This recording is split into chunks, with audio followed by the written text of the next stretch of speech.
Council order. Good morning, ladies and gentlemen. Can you see? Good morning.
At this point in time, let me go ahead and just put us in order this morning.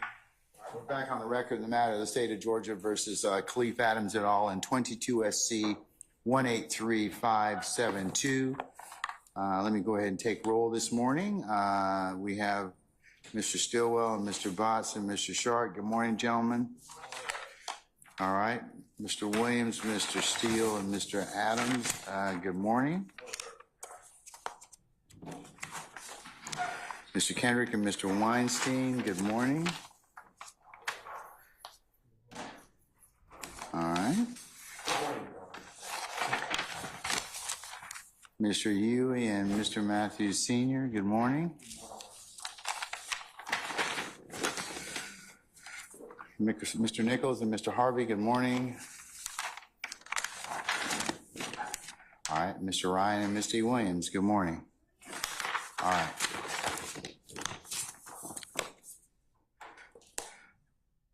Okay, Mr. Brown, Mr. Smith, Mr. Yahelski, Mr. Atkins, Ms. Hilton, and I saw Ms. Love earlier, so, okay, all right. Now for all of the extraordinarily important people. Ms. Knight, good morning. Good morning. All right, Mr. Kokomo, good morning. Ms. Hallwinger, good morning. Mr. Mansbach, good morning. Who? Jack Pine. He was yesterday. No, it wasn't. You had another woman. That was day before. Okay, so don't be trying to trick me, man. Don't be trying to trick me. Pines, is he related to the other Pines? Yes, this is Noel Pines' son. Nice to meet you, Your Honor. Your father is a fine lawyer. I've known him for many years. So why are you sitting, in court? So. Yeah, and there's some other, did your father kind of, say, hey, you need to see some other lawyers or what? That happens. Well, welcome, sir. All right. Okay, and Mr. Botts, I understand you have a handler this morning?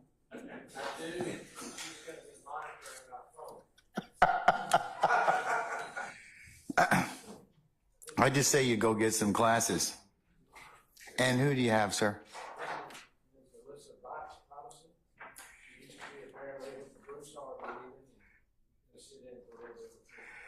All right, good morning, madam. Welcome.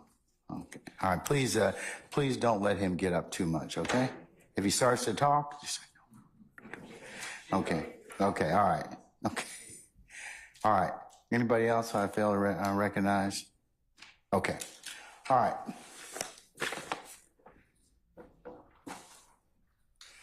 All right, Deputy Avila, all our jurors present, madam? Yes, Judge. All right, before I call for our jurors, any issues I need to take up? Yes, Your Honor.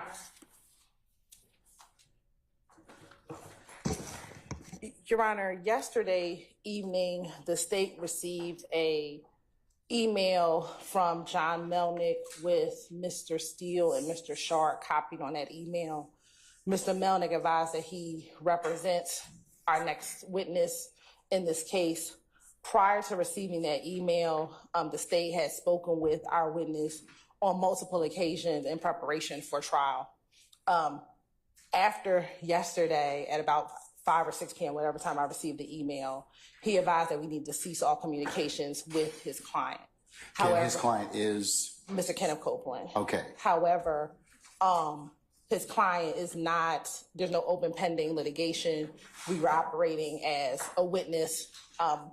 And so Mr. Melnick advised, I don't know if he wants to be present or not, but that he had court at 9 a.m. before Judge Krause. And so I'm bringing that to the court's attention. The state did offer Mr. Copeland use immunity in this case so that anything that he testifies to in this particular proceeding would not ever be used against him.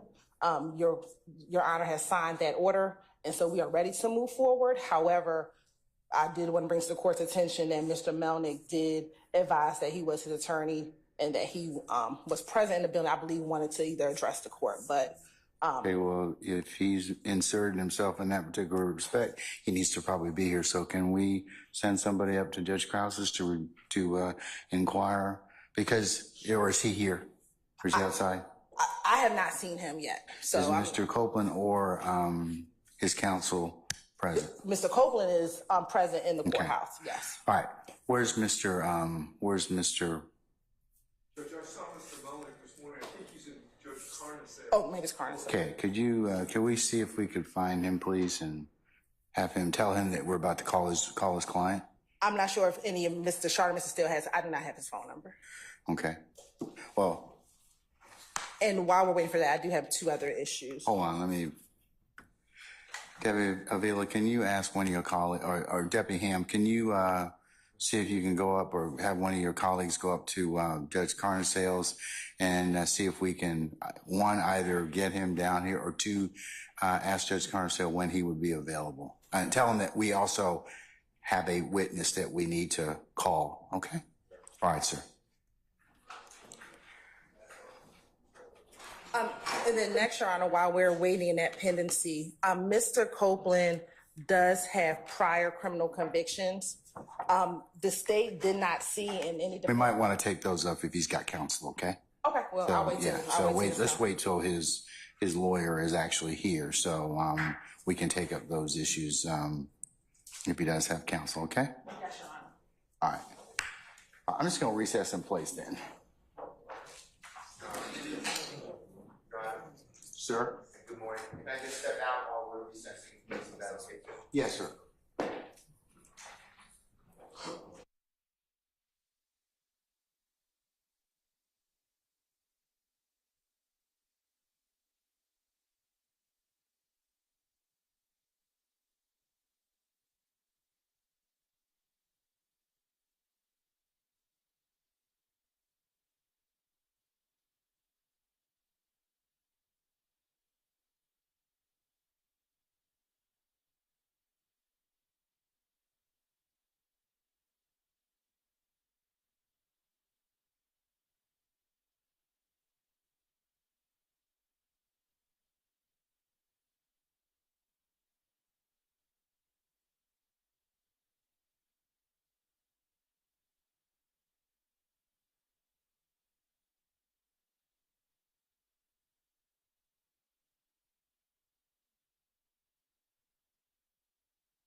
And that Mr. Melnick is with us now, and that Mr.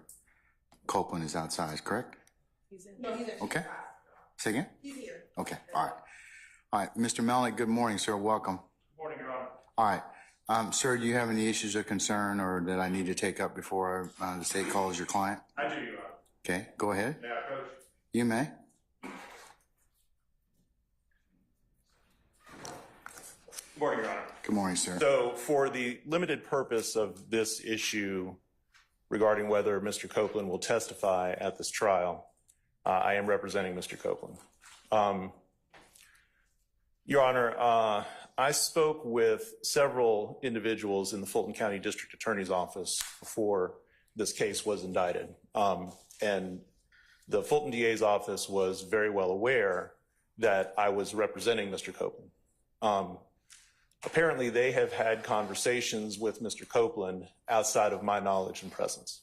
Now, I can't do anything about that because he talked to them without contacting me first. However, he did contact me yesterday and told me that he was being subpoenaed to testify here today.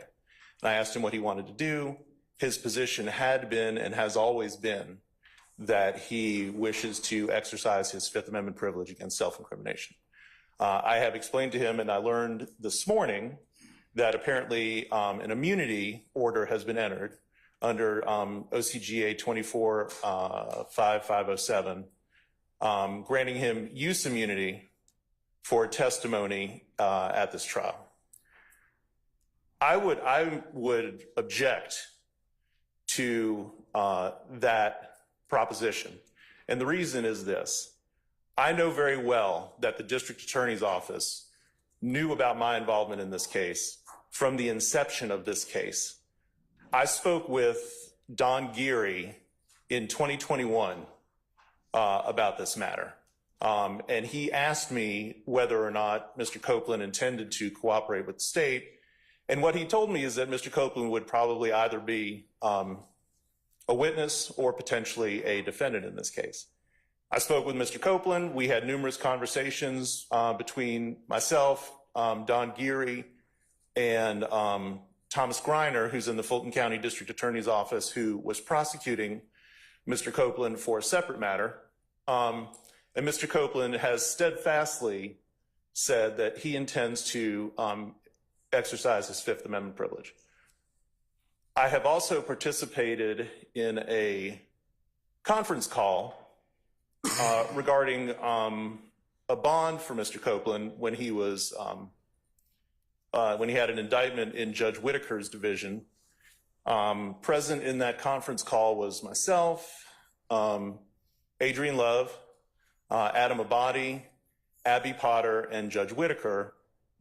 And we very specifically discussed the state's concerns about Mr. Copeland getting a bond in that case, given that the state wanted to utilize him as a witness in this YSL case. So, Your Honor, Mr. Copeland is here.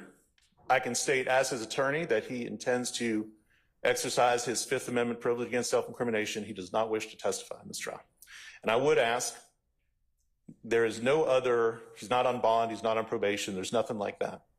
I would ask that he be allowed to leave this courtroom without being compelled to testify. All right. Ms. Hilton, do you wish to respond? Yes, Your Honor. All right. And Mr. Melnick, you are correct. I did go ahead and sign this morning. I'll make a part of the record the court's order giving him use immunity. Okay? Good morning again, Your Honor.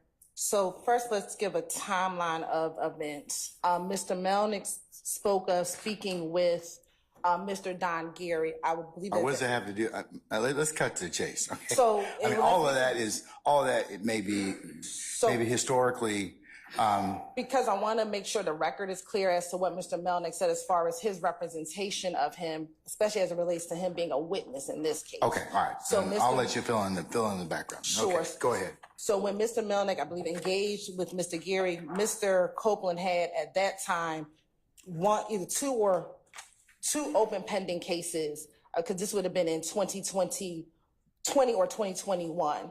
At that point in time, he had open pending charges with the Fulton County District Attorney's Office. Since that time, those cases have been closed, and therefore Mr. Copeland does not have any open pending charges.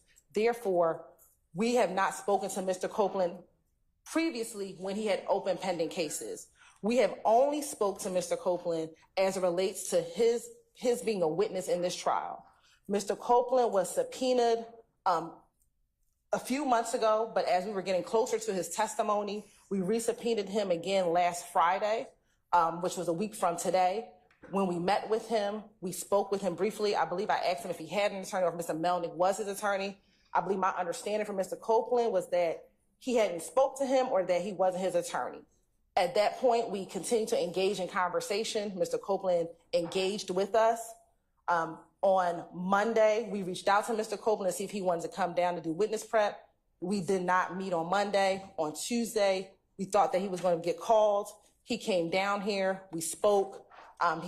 He asked us questions. We answered his questions, and we've moved forward. At no time during any of those conversations that we had with Mr. Copeland that he advised that he wanted his attorney there. We would have obliged that, but I believe that we were having good conversation as he's a witness in our case. Yesterday at our final prep session, we spoke with him. It was about 1 o'clock in the afternoon in the courthouse. When we left the room that we were meeting in, I saw Mr. Matt Shard in the hallway. As we left, we had our greetings. And then it was not until 6 o'clock last night that I received an email from Mr. Melnick, copied Mr. Shard and Mr. Steele on that email, and advised that his client was going to plead the fifth. In the state's conversations with Mr. Copeland, he had some concerns, and we had told him just in general conversation that we would give him use immunity to testify in the trial. Once we received the email from Mr. Melnick last night, we moved forward, Your Honor, drafting a motion in order to give Mr. Copeland use immunity in this case. 24-5-507, Your Honor, lays out that it is the state's purview in order to give use immunity, because it's only the state that brings charges in this case. And we have decided that whatever Mr. Copeland says, he will have immunity in this trial and in this proceeding. And that has been the state's decision, and the state can make that decision. And we have so done that pursuant to 24-5-507. And furthermore, Your Honor, if Mr. Copeland does not testify, he could be held in contempt. We had that conversation with him as well, that he could be held in contempt if he does not testify, Your Honor. And so the state would ask that the order that the court has signed be honored, and that Mr. Copeland be compelled to testify and not insert his Fifth Amendment privilege and testify as a witness in this proceeding.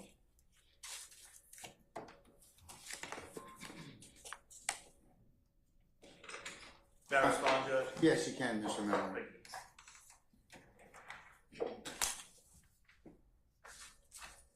So, Mr. Melnick, here's the thing. Your client can certainly advance his Fifth Amendment privilege against self-incrimination. I have signed the order under 24-5-507. So I guess have you explained to your client the potential second and third order effects that could occur depending upon his decision? I have, Judge. Okay. All right. I guess the only thing to do at this point in time is to bring him in and determine whether or not he would like to make sure he understands. I understand where he is under 24-5-507. He is present in the courtroom, Judge. Okay. What he has told me is that he repeatedly told the DA's office that he did not wish to cooperate, did not wish to testify, and wished to exercise his Fifth Amendment privilege. But I can bring him up and have him state that on the record. Yes. Okay. Coming up, Mr. Copeland. Mr. Copeland, come on up and have a seat here, sir. No, he doesn't need to be sworn in yet. No.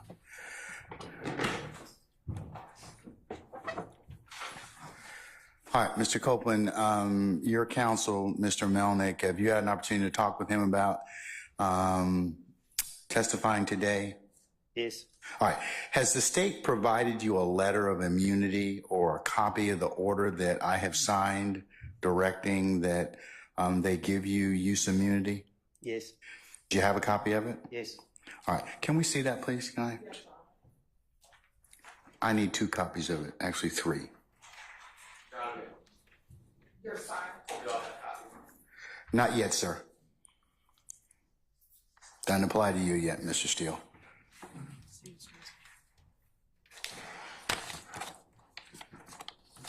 But it is going to be part of the record, Mr. Steele. I haven't filed it yet under Odyssey. I don't think it's made the Odyssey system quite yet. So, anyways. Huh? We have a proposed order. But I signed the order this morning, though. I meant the manner in which will be filed will not be made public. Okay. All right. Which copy's been given to Mr. Copeland? The order pursuant? All right. All right. Do we have extra copies of that?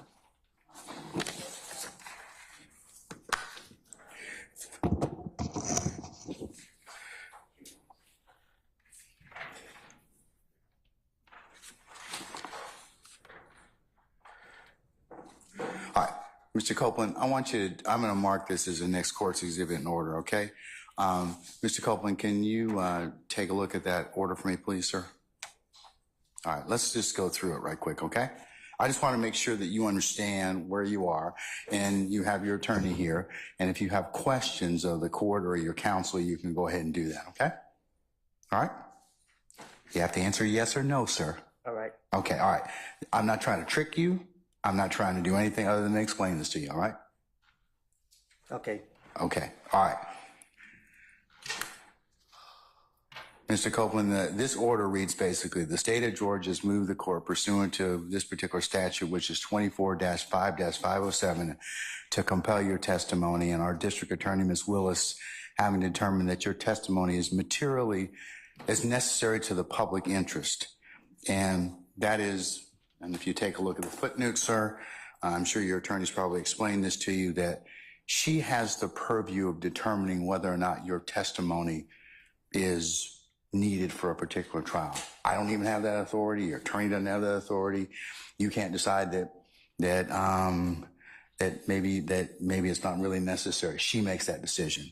So, and it's in the public interest. So, you've been subpoenaed in this case to appear before and give testimony in this particular matter, and state has provided the court sufficient reasons as to why you are necessary as a witness in this case. It appears that you've been properly subpoenaed to appear as a witness in this case, and that your testimony is necessary in the public interest. So that's how we, as a due process, gets you to come to court. I mean, you were noticed as a witness. They've identified you as a witness. They've determined that your testimony is needed. Because of the fact that you have some concerns about what your testimony may indicate or could indicate in this case, and that's something that you and your counsel have talked about, and I'm not certainly going to inquire about that. But in order to potentially deal with anything that may come out of that, the state is basically, knowing that you have a Fifth Amendment privilege, says, okay, we acknowledge that. We're going to give you immunity. And as a result of that, then you have to testify as a result of that. If you don't testify, then I, as the judge in this case, have several remedies.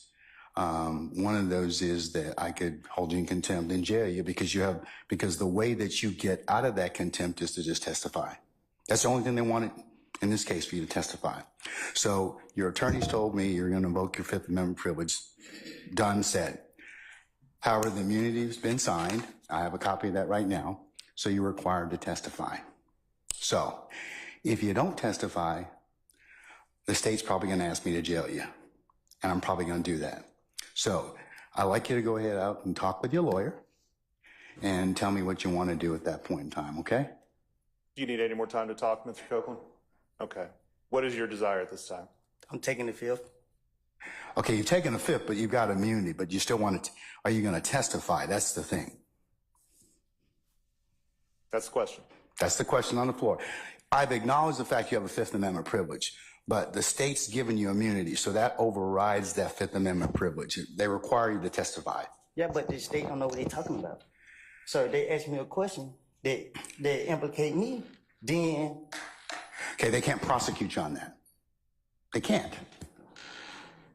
The order prohibits them from allowing them to use that testimony against you. That's what your lawyer, and I'm not going to get into any of the machinations or intricacies of what may or may not have happened in this case, but Mr. Melnick is a very seasoned criminal defense attorney. I've seen him over the past 2 decades. I'm sure that he's probably given you very, very good advice, but the state can't use that testimony. They can't kind of say, have it both ways, like you testify and then use that against you to indict you and prosecute you. Then we wouldn't have any faith that we need to have people come in and give testimony. So that's why they can't do that. They kind of can't go back on what they're going to tell you, So I signed the order. Now they've asked for immunity. I've signed the order.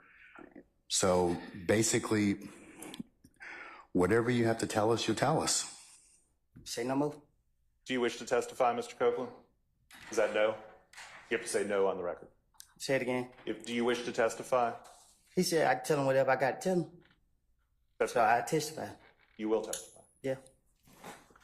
All right, sir. Okay. What we're going to do in just a second is I'm going to go ahead and I'm going to call for our jurors. We'll formally administer the oath to you, and then the state will ask you some questions, okay? And then you'll be cross-examined at some point in time by potentially Can I speak to my attorney before? Because I think I just said the wrong thing. Sure. I'll tell you what, why don't you step outside and talk to Mr. Melnick.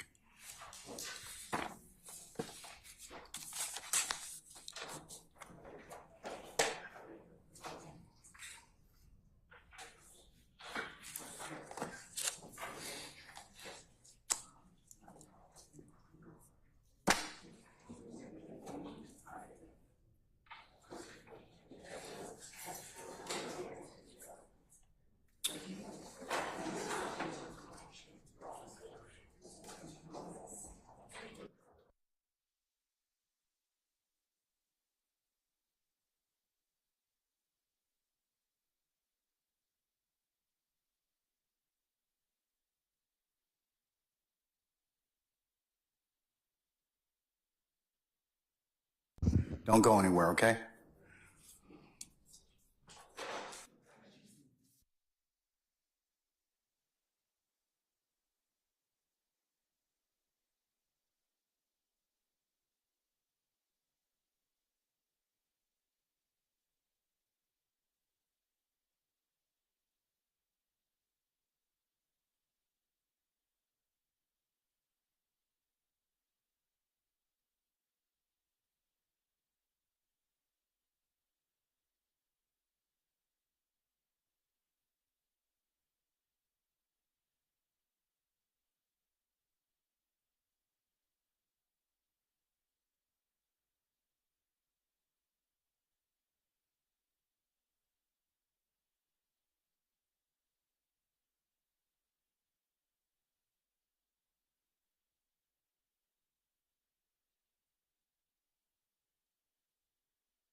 On a few? All right. I think we're waiting on Mr. Kendrick. Come on out. Anybody else? All right, can we summon Mr. Melnick and Mr. Copeland, please?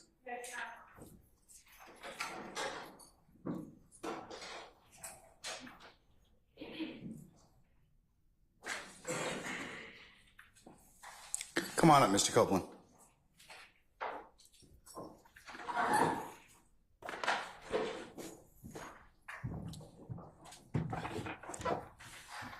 All right, sir. What's your pleasure? Say what? I said, what's your pleasure, sir?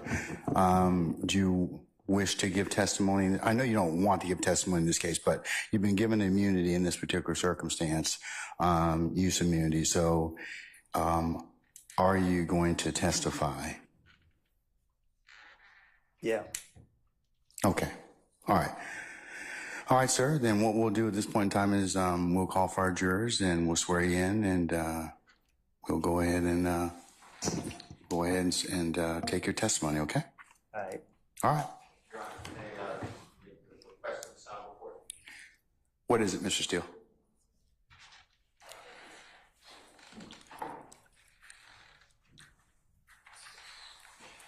Does our witness need to be excused? Yeah, sir. Go ahead and stand outside, please, if you wouldn't mind. We'll call you in just a minute.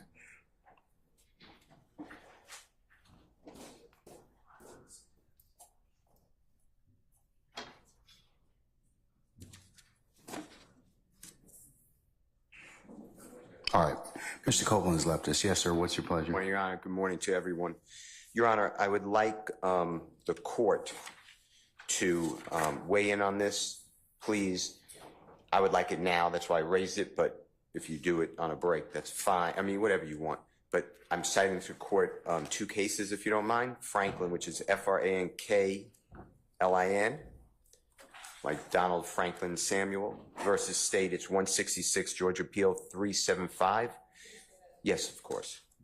166 Georgia Appeal 375. It's in Division 2, 1983. Also Waldrop, which is Waldrip, versus Head, like Bubba Head, and that's 279 Georgia.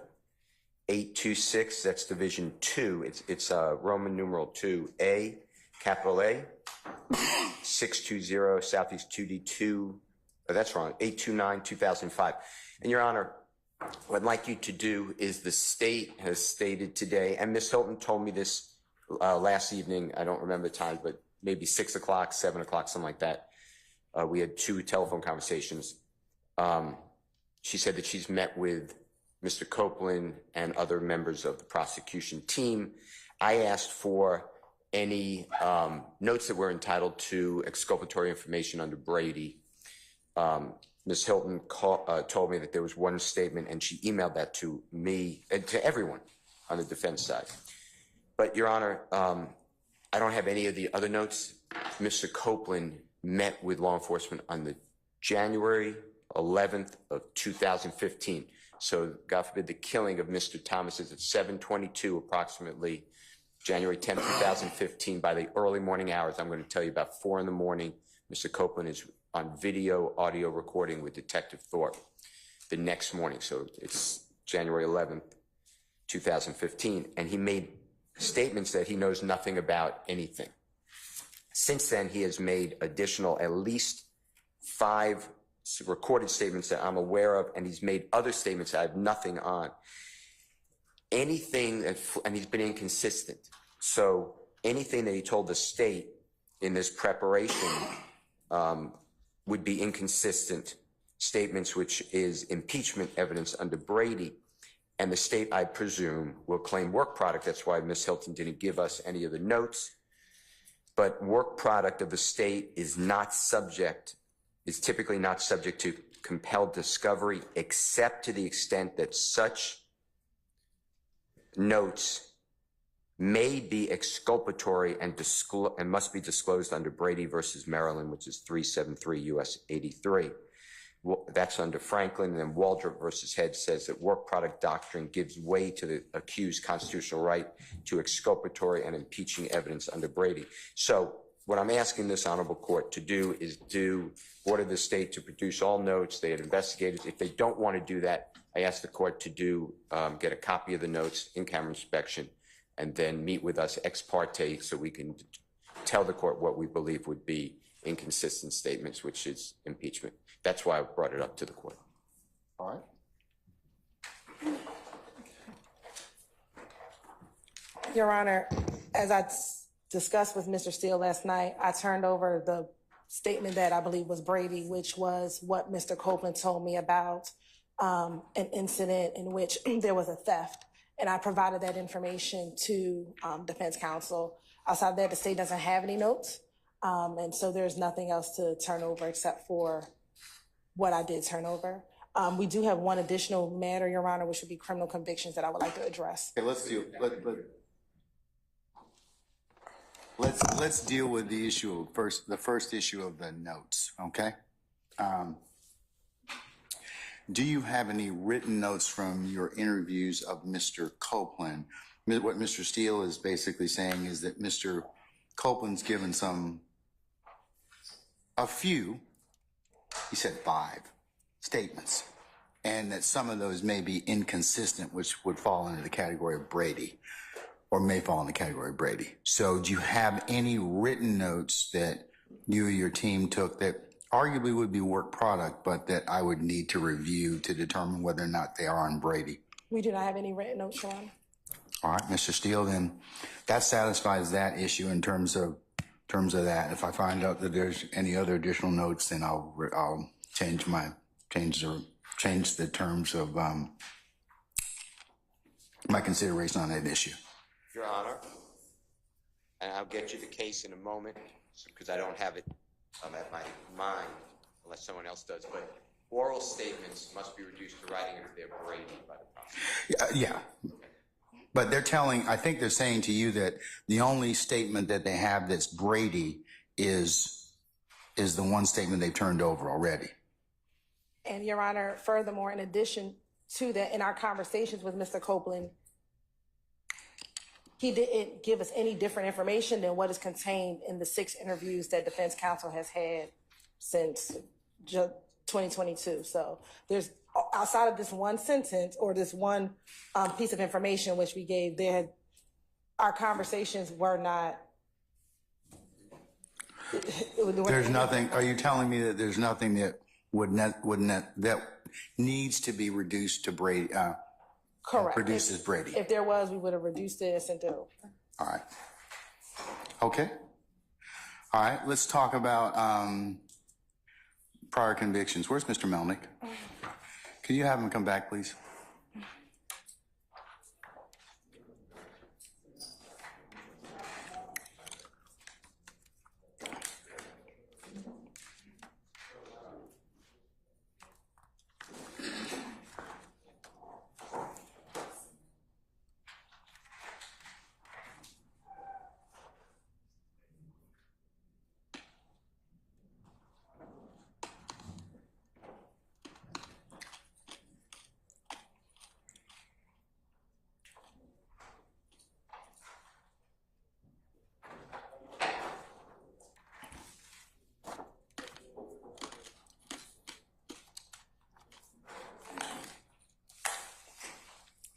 All right, Mr. Melnick, I wanted you to be here for the this part of the conversation in regards to your client, because these are prior convictions. Okay. All right. Your Honor, Mr. Copeland has a total of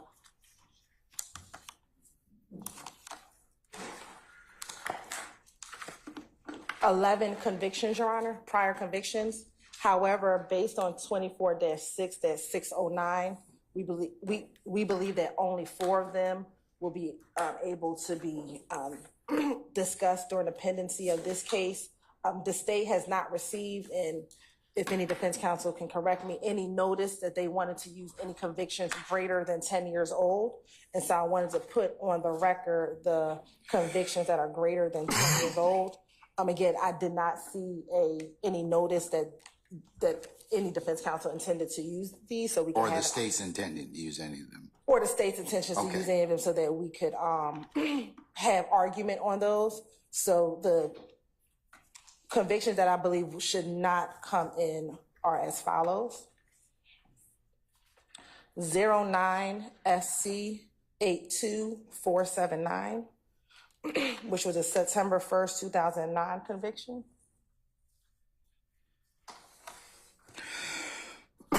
4. That one was for theft by taking, Okay. entering auto, and other charges. Oh, well, you know, did he plead for that?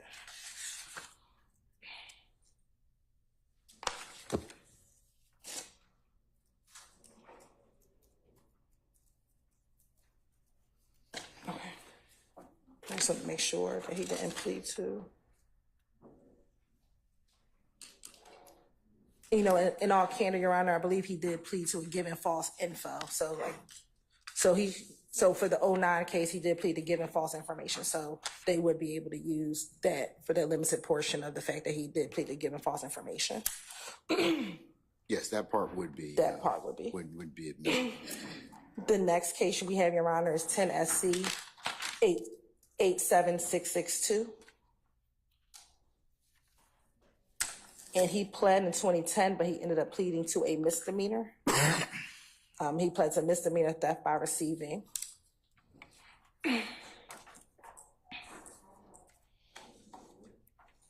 The next is 10 SC 96 Tennessee 96. 938. Okay. And that plea was taken on March 7th, 2011. And the charge was aggravated assault and possession of a firearm during the commission of a felony.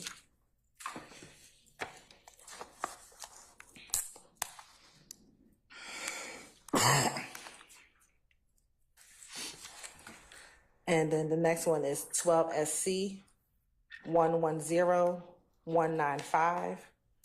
He pled to this in August of 2013.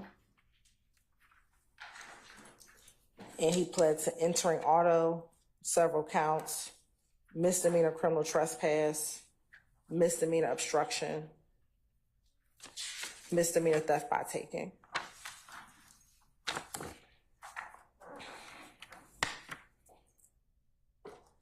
And then on that same day, he also pled to 12 SC 113315.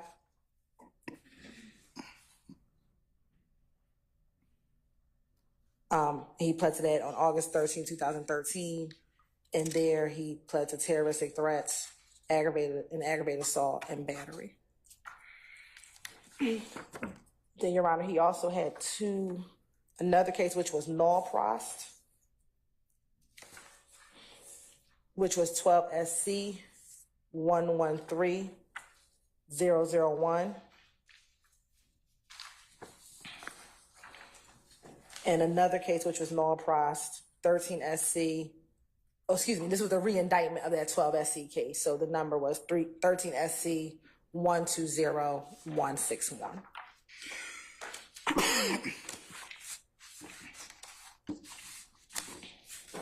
What kind of cases were those, madam?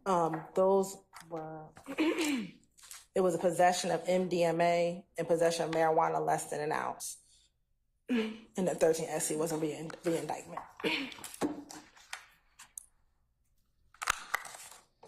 All right. And so we believe the admissible convictions, and I can put that on the record, Your Honor,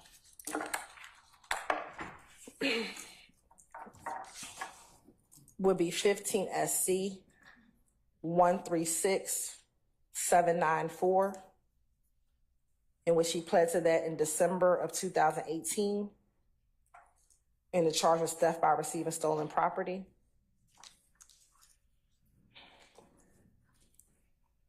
The next is 20 SC 176851. And he pled on January 25th, 2022. I'm sorry, Ms. Hill, can you repeat that last number? Sure. The indictment number or the date? Indictment number. 20 SC 176851. You're welcome. And he pled to possession of a vehicle with an altered VIN and misdemeanor obstruction of law enforcement officers. Next is 20 SC 176912. And he pled on January 26, 2022. And he pled to possession of a controlled substance, Schedule 1 or 2, with the intent to distribute. And then last is 22 SC 182134, which he pled to on June 29, 2023. One more time, what was that last number? I'm sorry. 22 SC 182134. And he pled the possession of a firearm by a convicted felon. And that was on June 29, 2023.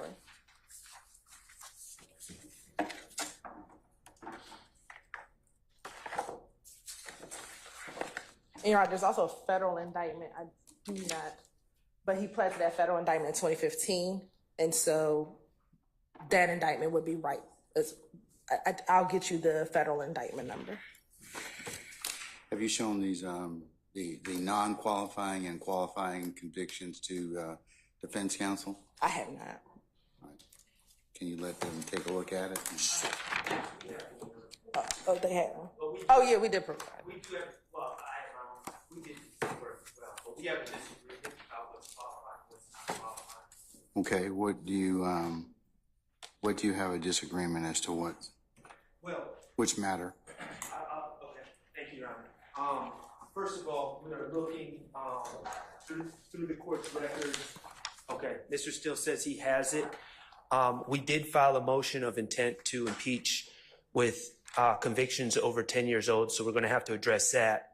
But specifically, two of the convictions that the state says are over 10 years old, I disagree with, and that's because the statute reads from my understanding of the statute, and I think the plain reading of the statute, the clock is from the last incarceration. Is it either or? Well, it's the one How's that's the statute the read? furthest in time. The 10 years has to elapse from the last incarceration. When that comes into play is when probation is revoked. When there's a split sentence, and then probation is revoked. And I can get you the cases.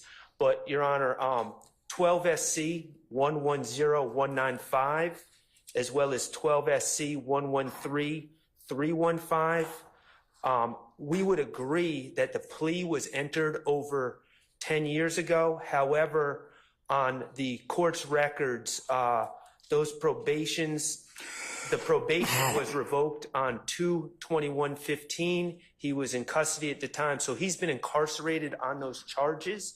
The purpose of the statute is that the person has to maintain a history of lawful behavior to reestablish that they are not essentially a convicted felon. And What statute are you talking about? Just so I can pull it up. But which one are you talking about? I don't have the number. The impeachment by prior conviction, 609B. 609B.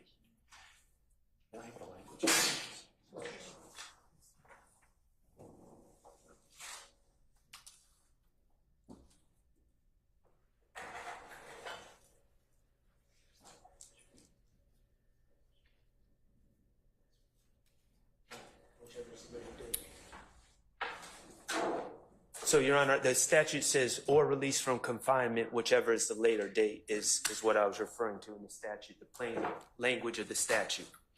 Hang tight, sir.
Ms. Hilton, I am in possession of Mr. Steele's notice and Mr. Sharp's notice dated 10/23 of 2020.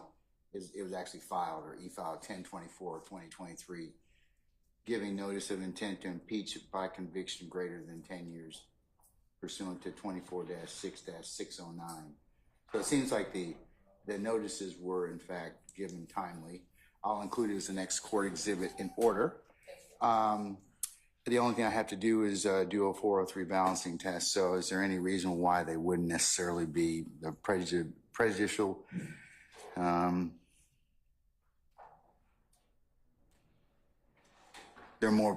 Is there any reason why they wouldn't be more probative than prejudicial?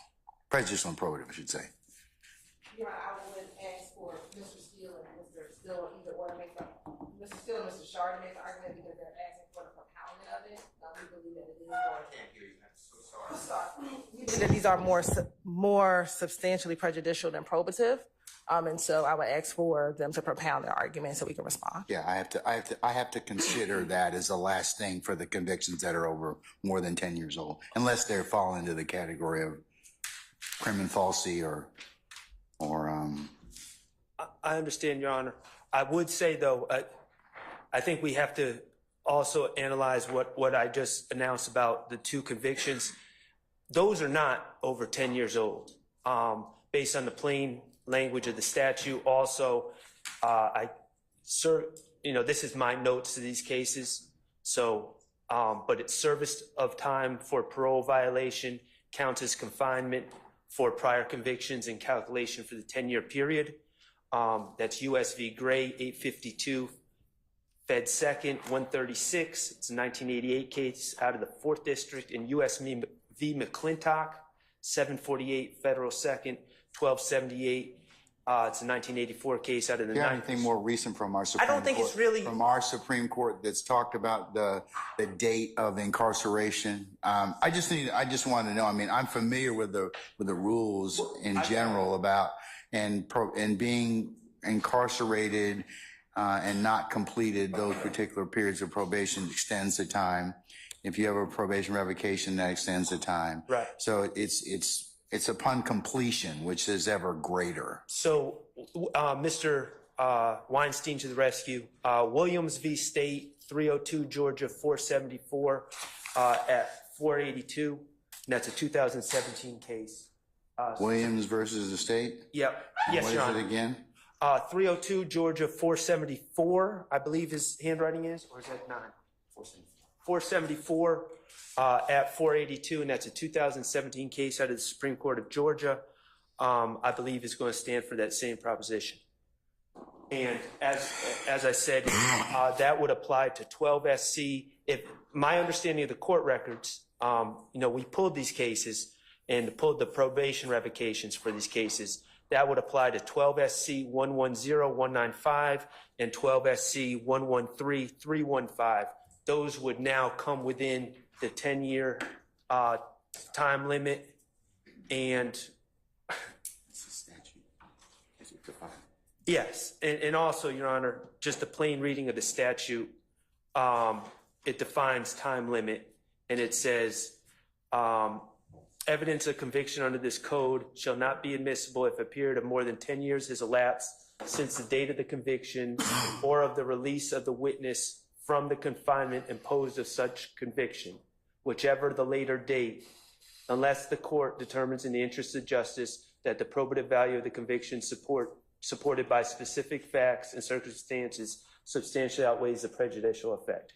So the time limit is, the plain reading of the statute says either the date of the conviction or release of witness from confinement imposed by such conviction, whichever is the later date, which is why I think that probably this isn't litigated that often, because the plain language of the statute is pretty clear.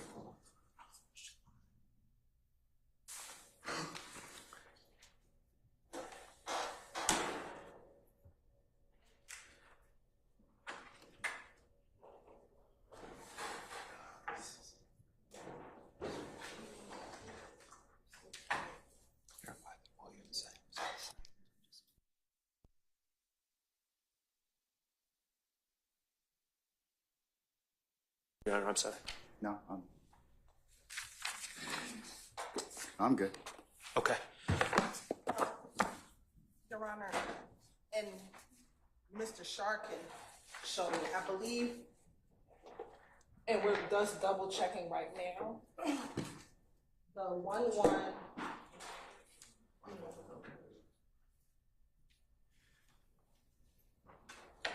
We would agree with the 11315 because it looks like he was revoked and required to do 6 months on 12/18/2020. So Right. if he was in confinement, even if it was for 6 months, 10 years would be 2030. However, and what we're double checking, Your Honor, is on 12 SC 110195 that the probation warrant was canceled in March of 2015. So we're double checking to see if he was actually revoked on a 1. If this helps, on the 195, my notes, and we have a big pile of papers back there, but my notes say the probation was revoked on 2/21/15. That's what Mr. Steele's motion indicates. Plea was on 12 August of 2013, probation revoked on or about February the 21st of 2015. In all candor, our motion is based on, it's the same source as my notes, but yes, that's our belief. So what we're seeing, we're looking at Odyssey, that's what we're double checking. We don't see an order. We see that a warrant was canceled. That's what we're looking for, to see if there was an order for the probation matter.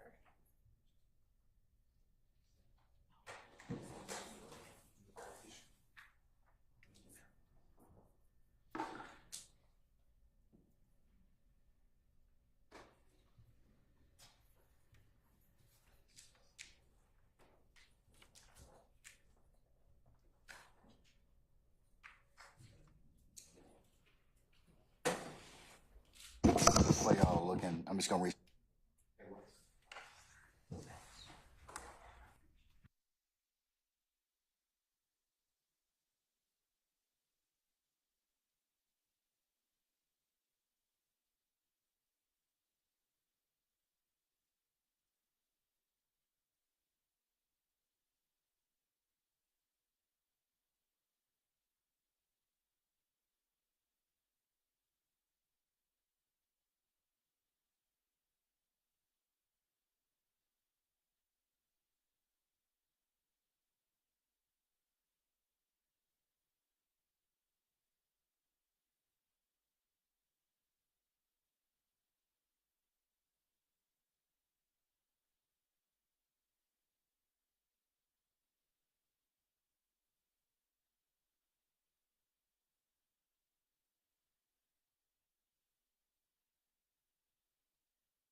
Is in Odyssey.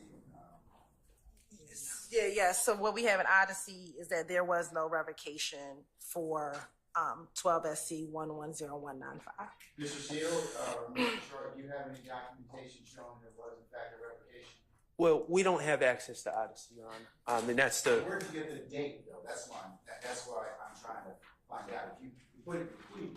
So, do you have some document that you relied upon? I see this. The state has shown me a probation warrant cancellation. So the question is, I'm trying to figure out if it was revoked, even for time served, it would fall under the 10 years. I would just ask for a little bit of time. You know, the state kind of decided to address this now. I'm not blaming them, but we didn't really know that this was going to just be addressed at this exact moment. So I would just ask for some time to look into the clerk's file and try to figure out where we got that date from. Clearly, we got that date, and you know, perhaps it was just seeing the probation warrant, but you know, I wouldn't concede that point. And then the state said that they're going to email what they have on Odyssey, which we don't have access to. I'd assume we probably went to the public computers in the law library and tried to do it through there. All right. So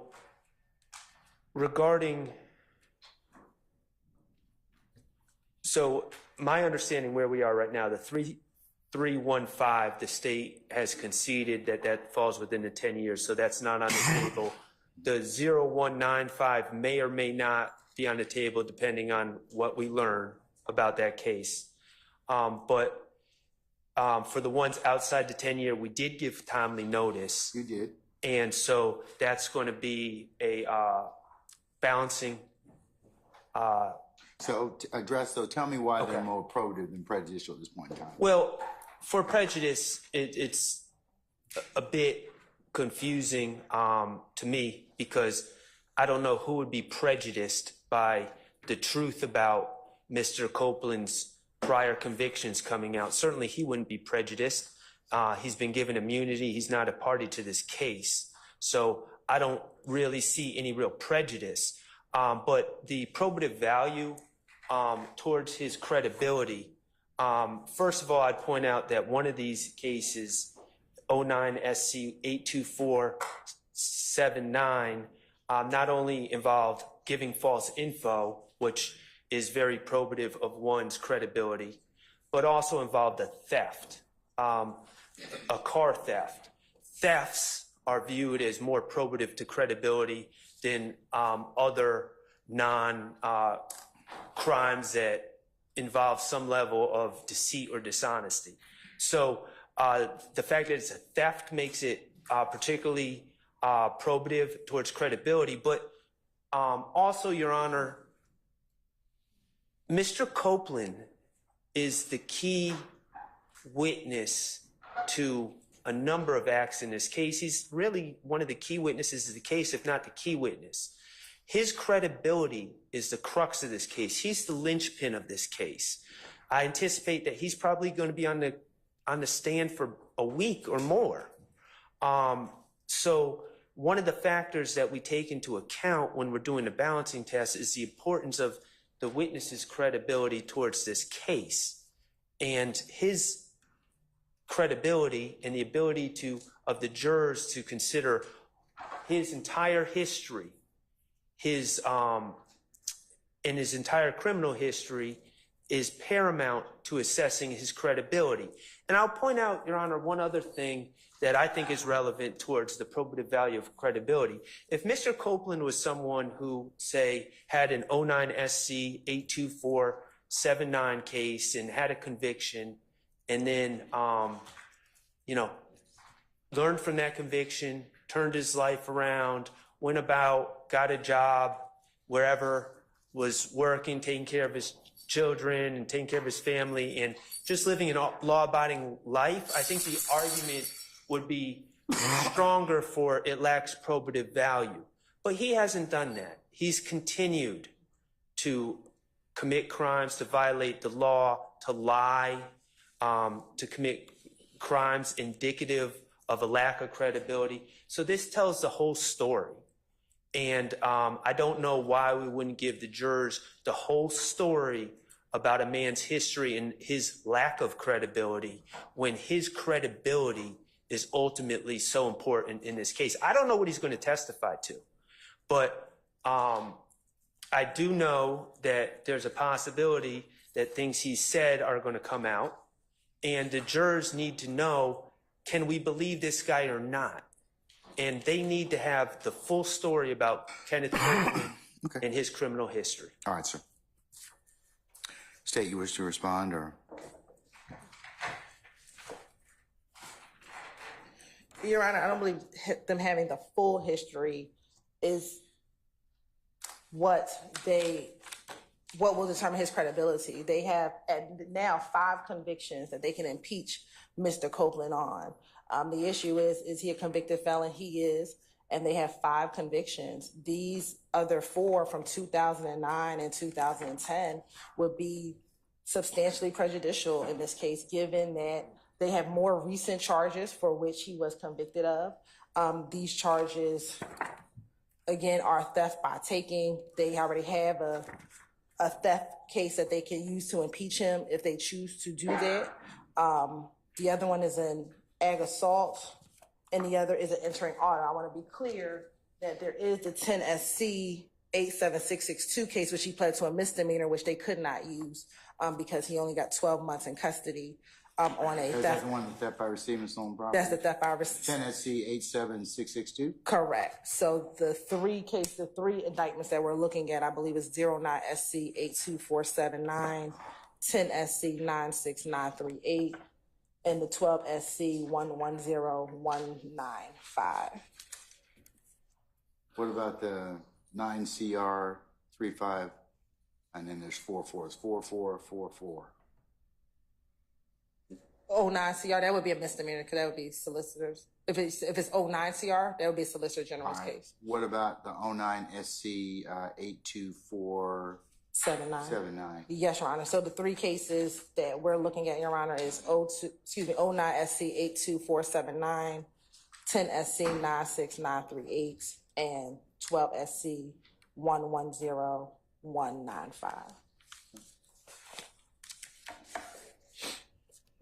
Way over. No, they usually bring that up. Nick.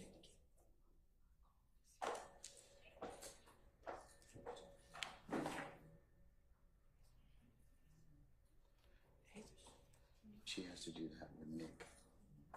She didn't do that. She didn't do that.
In response to what the state just said, I would just reiterate when they talk about prejudice to who would be my first question. But also, Your Honor, regarding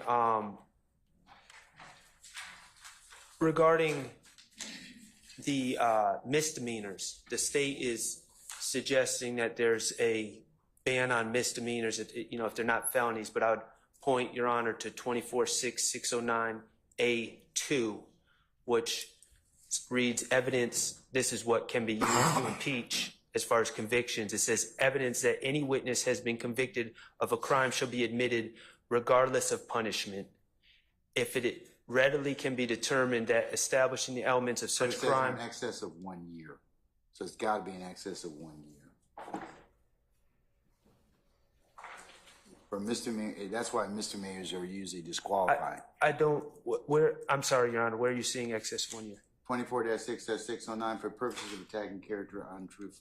Right, but under A2, not A1, A2, A2. allows, it's for crimes of dishonesty. The elements of such crime required proof or admission of an act of dishonesty or making a false statement. Yeah, but And what are these misdemeanors? they're misdemeanor theft by receivings and thefts. Those are dishonesty.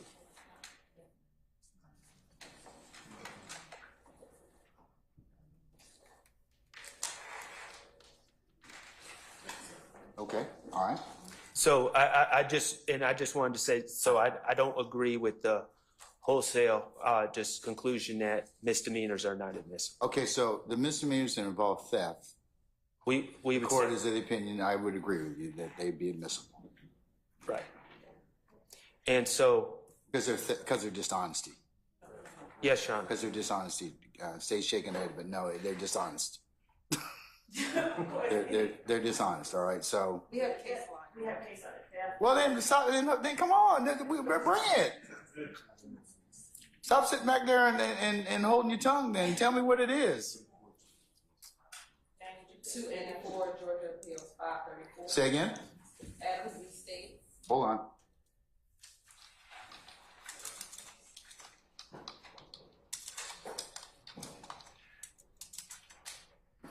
Go ahead. What is it? 284 Georgia Appeals 534.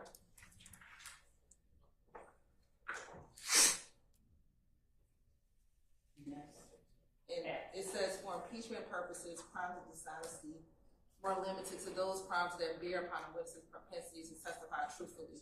Accordingly, misdemeanor theft by receiving stolen property was not a crime involving dishonesty. Yeah, that's what it says, Mr. Sharp. But the given false name is, so. Giving false name is? Yes, Your Honor. Yes. That's a 2007 case, which I believe is under the old evidence code. Hadn't changed. And it also has, I'm just trying to, it's got a big yellow triangle.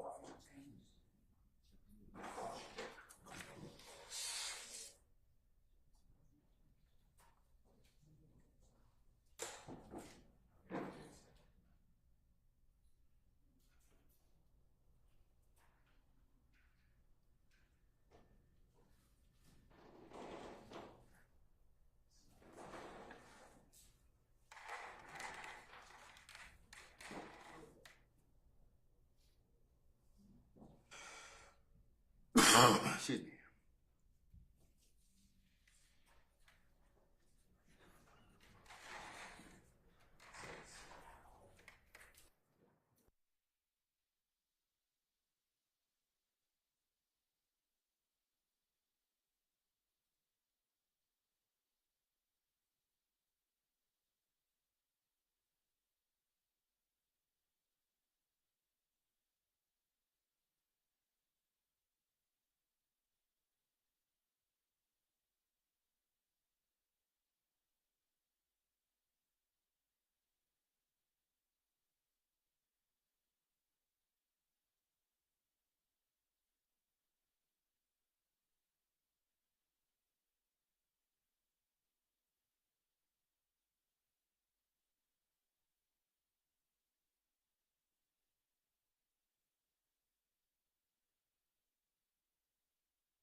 Okay, and what is that case?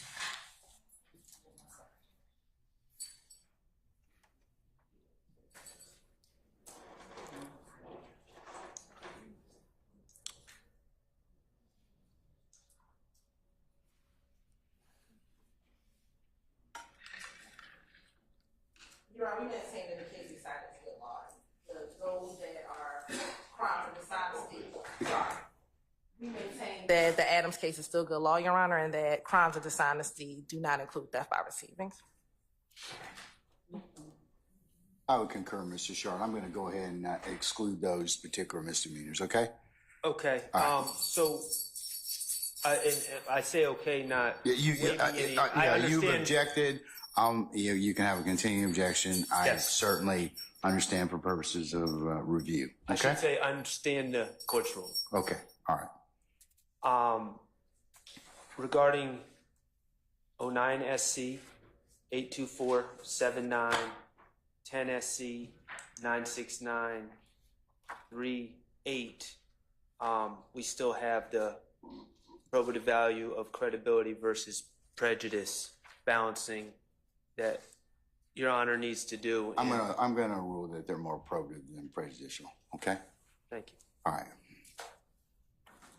And that applies to 12 SC 110. I mean, that was the one we weren't sure if it falls within the 10 years or not. That would apply. Well, you don't know whether or not have you found out whether or not Well, if you find it's more probative than prejudicial, then it really doesn't matter.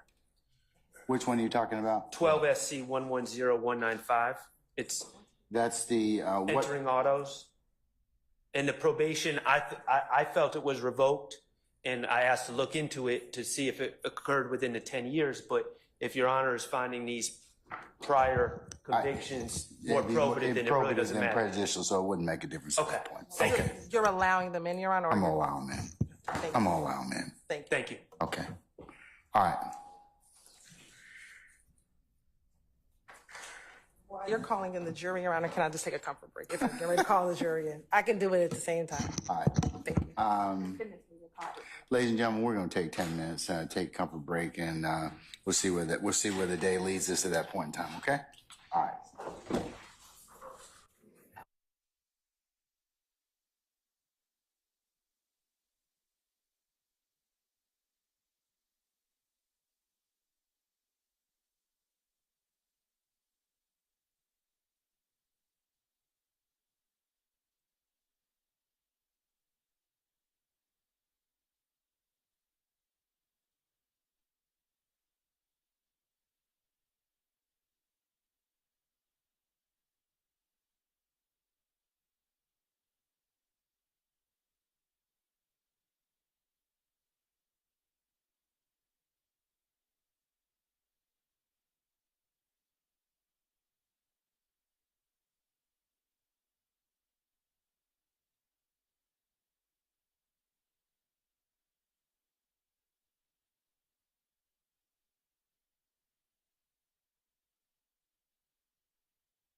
All right, can we summon our participants, please?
And take your seats. All right, folks, I'm going to summon our jurors since they've been here most of the morning. I'm going to go ahead and recess for lunch and come back in an hour. But is there anything else I need to take up with you all before Mr. Copeland comes, testifies as our next witness? Yes, Your Honor. Two things. First, I don't believe that anyone in defense has a copy of the immunity, the order granting immunity. I believe that we're entitled to that, so we would ask for that. Additionally, Your Honor, we are going to diligently, over the lunch hour, myself and other counsel, look at these state's exhibits. Last week, we discussed that we had some objections to, if you recall, and we kind of put a pin in it because the state said that it was just a large amount and they were going to narrow it down what they were admitting or seeking to admit. Well, now we have a PowerPoint. It looks like they redacted some of the things that were going to be our concerns, but I'm just going to ask, I hope Your Honor understands we just received this and we're going to, over lunch, look at the proposed exhibits, and if we have any specific objections after their redactions, we'll bring that to Your Honor's attention, if that's okay. That's what you told me, so I certainly understand that. Right. So what happened since that hearing or that discussion was the state did make some redactions, and I think that addressed possibly all of our issues, but at least some of them. But we just received this, so we'll report back to the court whenever Your Honor wants to hear Okay, but from us. remember, a jury's been here since 8:30. No, I understand that. So I'd like to kind of go ahead and get started. Well, if Your Honor wants to go through these one by one, we can. We just literally You just can do got that this. during lunch. That's fine. Okay, okay. But you know, this is, you know, I know that you all we should have been working on these prior to that. So, okay. Yes, we just got this. Okay, but you had the larger exhibit for the. And we brought those to your attention last week. Yeah, I remember. Okay. I remember. Okay. All right. All right, Deputy Ham, summon our jurors, please.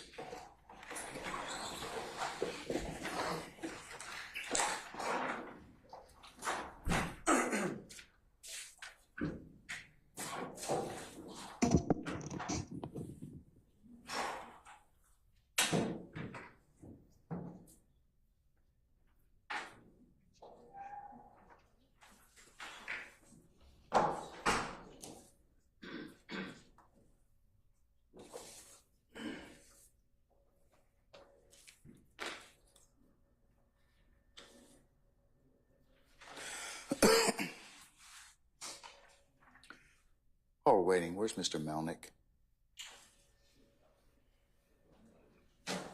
And Mr. Copeland? He's waiting. Okay. All right.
Your Honor, Mr. Melvin has been gone for about 30 or 35 minutes. Can we call him, please? Or tell him that we are going to need him back for 1:15?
All right, ladies and gentlemen, please be seated. Thank you, Deputy Ham. All right, ladies and gentlemen of the jury, good afternoon. Oh, I know y'all sound weak. I know you've been wondering, well, what are they doing? Remember I told you there are times that we have to work, and this morning's been one of those such times. So please, as we've indicated before, thank you for your patience. Given that I just wanted you all to know that we hadn't forgotten about you, but that we are going to go ahead and formally just break for lunch at this point in time. Okay, so what I'm going to have you do is come back for 1:15. It's about almost 12:15 right now. Come back for 1:15. We'll go ahead and see where the day leads us at that point in time, okay? Yes, All right, so, ladies and gentlemen, we'll be in recess till 1:15. We'll see you then, okay? All rise.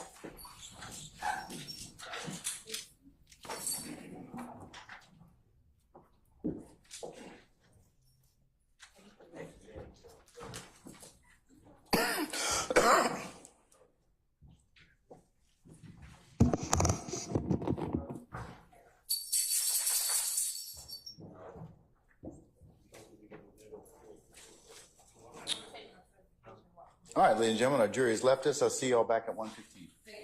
Your Honor, I did send that call and sent the text message to the offender. To Mr. Melvin. All right, thank you, Mr. Brown.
All right, Sergeant Brown, all our jurors present? Yes, sir. Deputy Ham's here, check. Okay, all right. Deputy Ham, can you check on our jurors, please? Mr. Steele, what can I do for you? Okay, all right. Your Honor, just a reminder, there were some issues with the proposed exhibits. I don't know if the state's planning on introducing them today, but I just wanted to give you a heads up. You're right, we're gonna pass them out, and I think we can deal with them after. Okay, all right. She said you'll deal with it. She'll deal with them as they come, as they're introduced. So. Everybody ready? All right. Summon our jurors, please.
Wait, no one, Your Honor.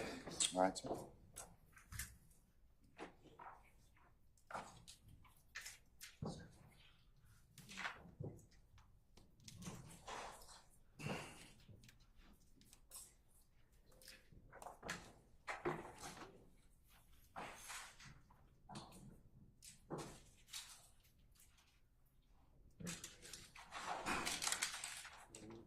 All right, ladies and gentlemen, please be seated. All right, thank you, Deputy Ham. Ladies and gentlemen of the jury, good afternoon. Good afternoon. All right. Without further delay, we're going to go ahead and call the next witness. State. Your Honor, Ms. Hilton calls Kenneth Copeland to the stand. All right, summon Mr. Copeland, please.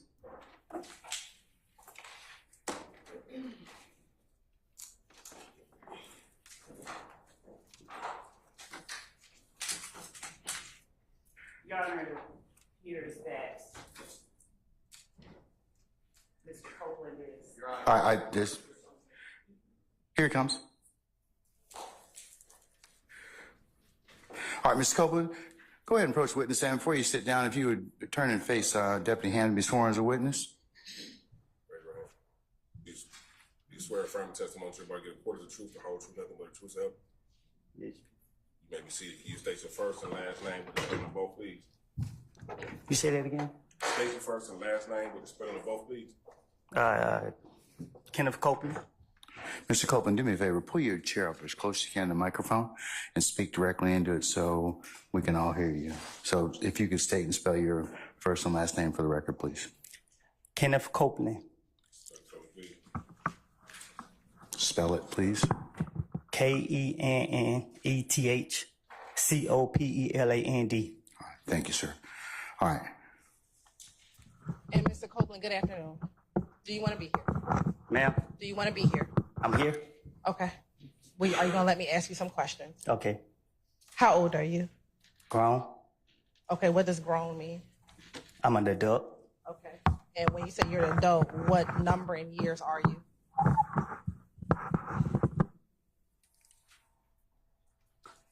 I plead the fifth. Ladies and gentlemen, can I get you to step outside to your headquarters of jury deliberation, please? All right, for sure.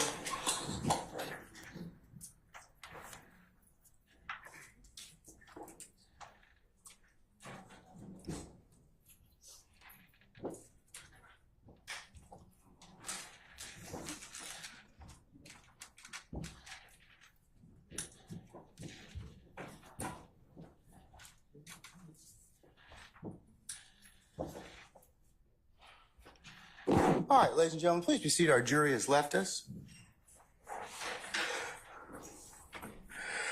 Mr. Copeland, given the fact that you have invoked your Fifth Amendment privilege, but the state has already given you immunity under 24-5-507, this court holds you in willful contempt, and we'll see you on Monday. And we'll see if we can get some more testimony at that point in time. Take him into custody.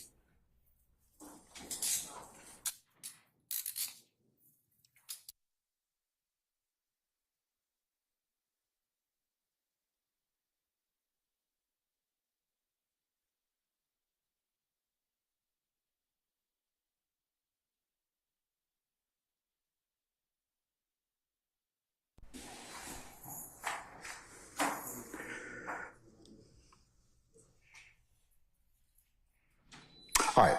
State, do you have any other witnesses you plan on calling this afternoon? No, Your Honor. Okay. What I'm going to do is I'll call our jury and tell them that you're going to be in recess for the weekend, and we'll come back on Monday. And then, Your Honor, the jury is excused. Would you please entertain a motion for a mistrial? Mr. Steele, I'll entertain it right now. I didn't want to hold the jury, but that'll be fine.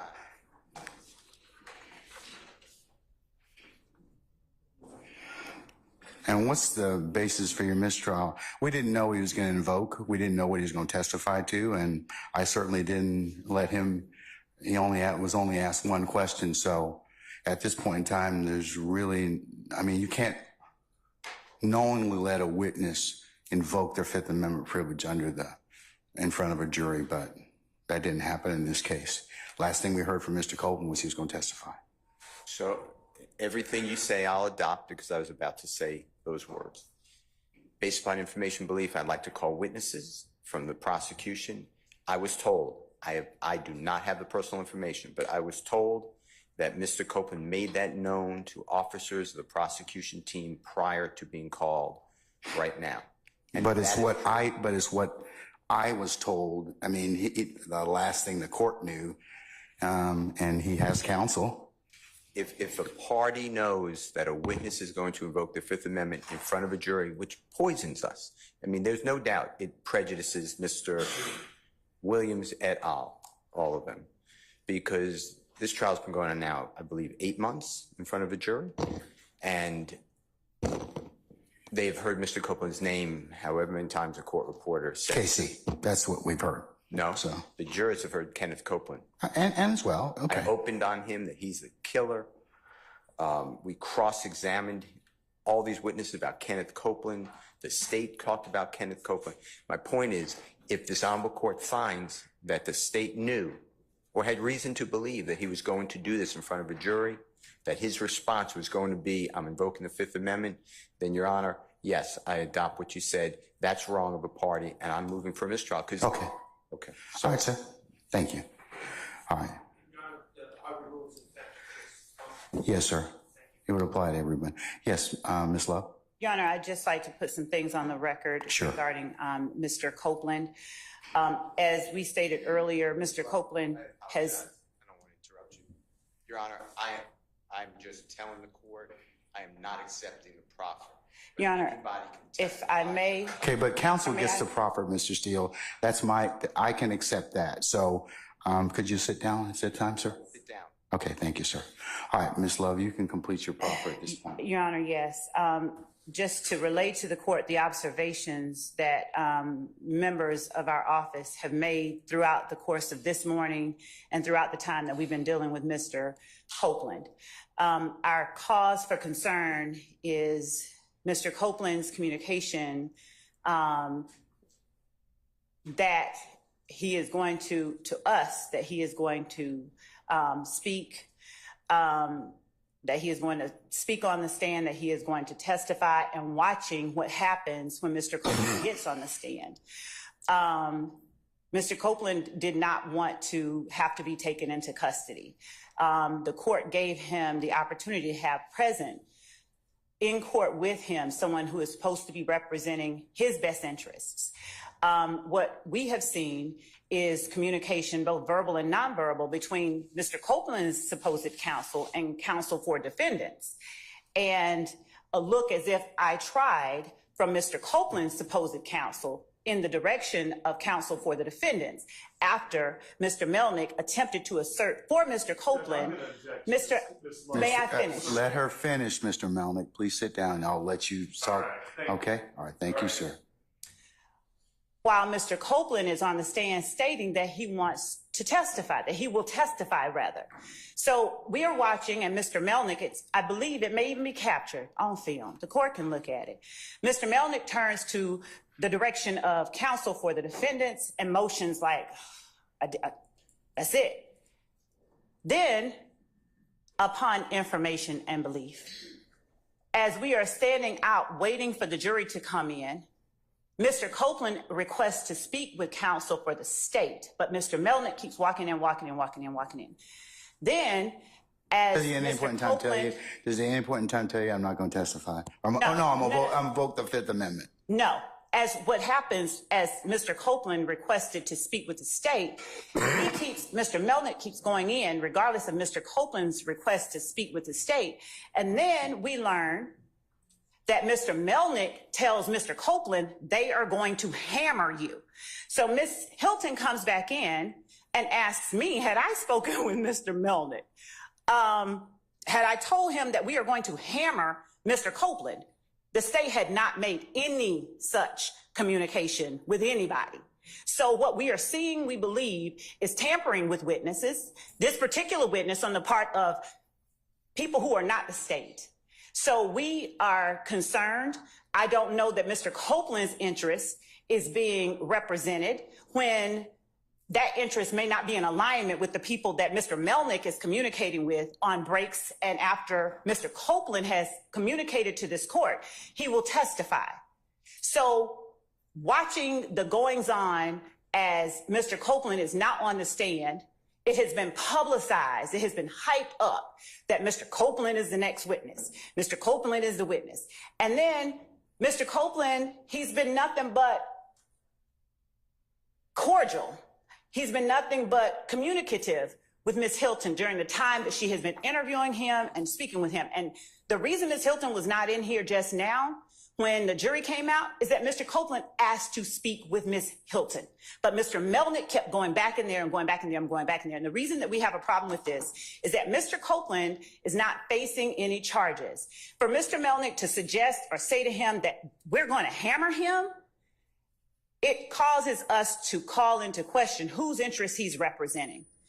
And so we would ask that, you know, what I haven't even thought of in my mind an appropriate remedy at this point, because it is wrong for parties to inject themselves on behalf of purportedly one person. And I don't know, I guess they're, I don't know what's going on, but I can say that this entire day, starting from the point at which Mr. Melnick is invoking Mr. Copeland's Fifth Amendment right after Mr. Copeland has said he's going to testify, has gone a little off rails, and it's a little bit concerning. So, Your Honor, as to this motion for a mistrial, we would argue that it's caused by actions on the part of people other than the state, that Mr. Copeland got here and said what he did. So we will continue to speak with Mr. Copeland because Mr. Copeland doesn't have any charges that are open. If he asks to speak with us, which he has, we'll go and speak with him. And I'm not even certain what is going on behind me with respect to persons who are purporting to represent the best interest of Mr. Copeland. But it would appear to me that Mr. Copeland's best interest would be served by Mr. Copeland not being inside the Fulton County Jail. But that's just my opinion. So, Your Honor, I would ask that the court deny the motion for a mistrial, at the very least, And if it goes any further, find that actions by people other than the state have led to us being where we are. Because Mr. Copeland was at the point right before lunch of agreeing to testify. That is the reason we were ready to get started right before lunch. Because now he's been told he's going to be hammered by his attorney, I guess. He told him that, I guess, the state's going to hammer him. I don't even know what. But Ms. Hilton has gone over the questions that she has for Mr. Copeland. She has spoken with him about it. They have been speaking cordially with one another. And this idea that somehow someone is entitled to mistrial as a result of this action on the part of Mr. Copeland is a farce under these circumstances. We'd ask that the court deny the motion. All right. I'm going to deny the motion for mistrial. Mr. Steele, at this point in time, I'll note that you've made it. And I'll let Mr. Melnick in just a second make whatever remarks he wants. Do you have anything else you want to say? Yeah, I would like, my understanding is, I'm going to proffer this, but there's a great investigator who is looking at me and I trust her. I'd like to call her as a witness. I was told, I was not there. I was told that, and I forget her name. I know her first name, but her last name.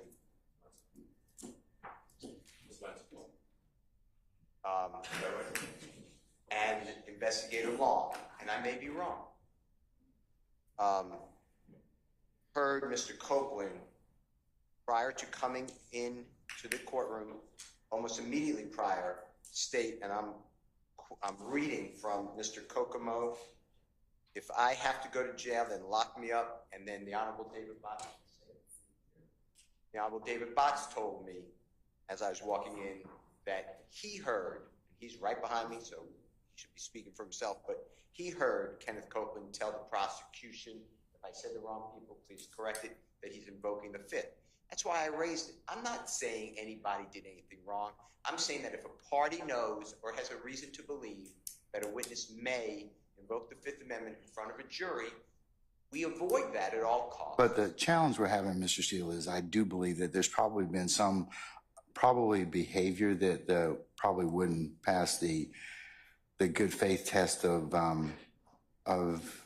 there's a lot of influences inside and outside. So I'm going to basically base it on the proffers of counsel and just remind you all of your professional responsibility requirements. Okay. Well, so I'm going to remind it all the time because I live them. I'm just telling the court that in order for you to deny my motion for a this is bad. And I'm going to deny your motion, and I've made my ruling. So I'm done at this point in time. Okay. In terms of this motion for mistrial. Well, I'd like to call the witnesses, but I understand what you're saying. I'm not going to call any witness. I don't need any witnesses. Your proffers are fine. Okay. May I add a proffer, Your Honor? Yes.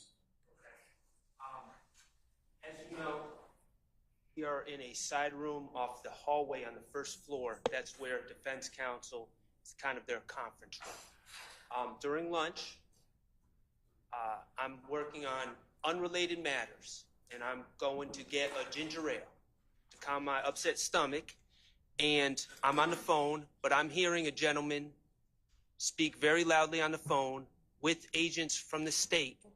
It's my belief agents from the state were present within earshot. And that gentleman on the phone, who was Kenneth Copeland, was making it. How do you know it was on the phone? If it Kenneth Copeland's on the phone, was he talking on the phone or? He's standing in the hallway 10 feet from me, practically screaming in the phone. Oh, so Mr. Copeland's on the phone? Yes. Okay, and you're overhearing this particular He's saying, purported conversation. I'm not testifying. I'm not giving a direct quote because I was on the phone handling my own business and I was having no interactions with him. Okay, but here's the thing. I think it's consistent with I'm not testifying, okay?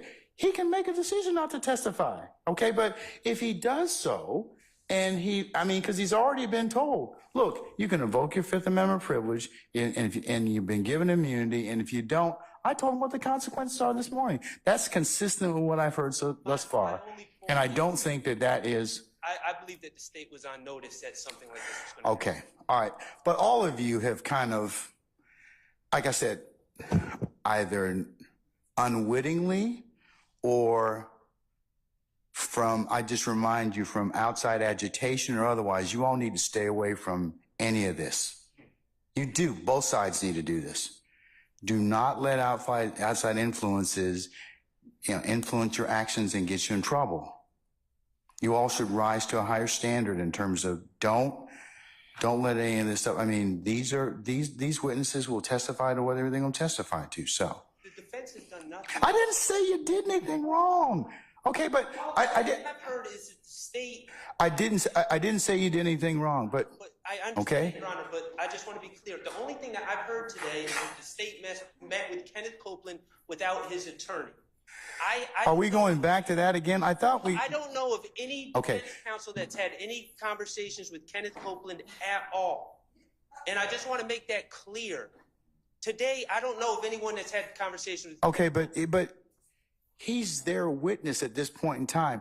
If he wants to talk to you or he doesn't want to talk to you, he's got a lawyer, and that lawyer can make that decision, and so can Mr. Copeland. So Situation because we have I understand that, but you can't let other people, and I would advise you not to let third parties influence what you may think a witness is going to do. That's not happening. Okay, and that's all I was trying to tell you. Okay? Okay. All right. Judge, I would like to hear. Yes, sir. What is it you'd like to tell me, Mr. Melnick? Judge, I went back and reviewed my communications with the Fulton County District Attorney's Office in relation to Kenneth Copeland. And I found communications as late as June 5th of last year where the Fulton County District Attorney's Office had reached out to me about speaking to Mr. Copeland.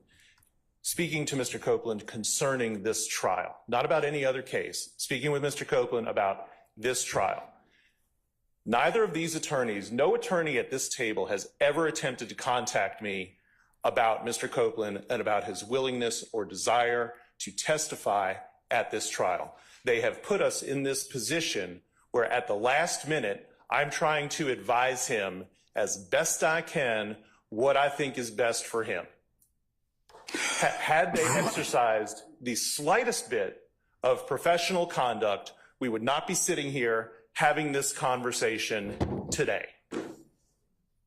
And unfortunately, for me to fully explain everything that's been going on, it would require me to reveal confidences that I'm not going to reveal. I don't want you to do that, sir. I can assure you that the decision to invoke the Fifth came completely from Kenneth Copeland. I owe nothing to anybody over here. I owe nothing to anybody at any of these tables. I don't care, candidly, no offense, don't care what happens with their cases.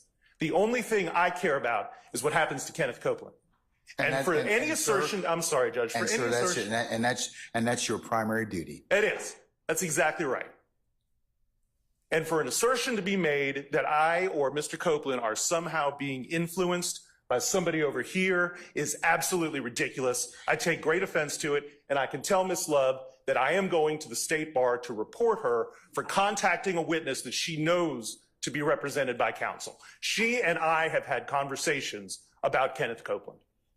Okay, and sir, that is whatever you decide to do outside of what the court is ruling upon. Remember, the court can only rule upon what I see. Okay, and what I see at this point in time is a witness who, for whatever reason, may have some other reasons about his testimony.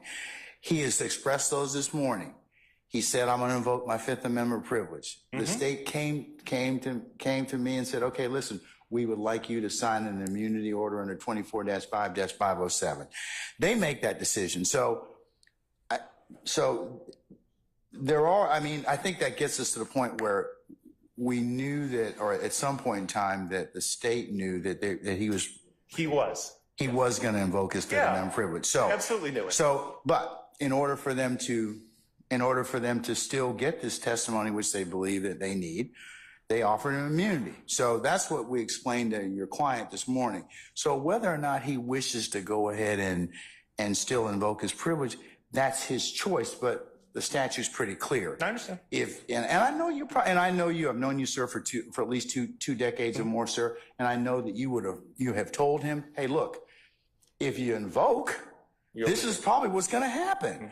And I suspect that if you probably have a conversation with him now, you're probably going to tell him, well, that was a self-fulfilling prophecy in terms of what I told you might happen. But I don't know what conversations you have with him, but I suspect that they were consistent with what the dictates of 24-5-507. Now, Monday, we'll go ahead and I'll call him out before the jury comes in on Monday morning, and we'll ask him whether or not he wishes to continue his testimony, because I don't want him to invoke in front of this jury if I can help it. So since he's made it once already, I'm going to ask him before the jury gets out here on Monday, is it your intent to invoke your Fifth Amendment privilege? If it is, he's going to go back into custody until he's willing to go ahead and give testimony, because he has immunity, so he has to testify. Judge, the only thing that I would say is that the primary reason Mr. Copeland is in custody right now is because the state has utterly failed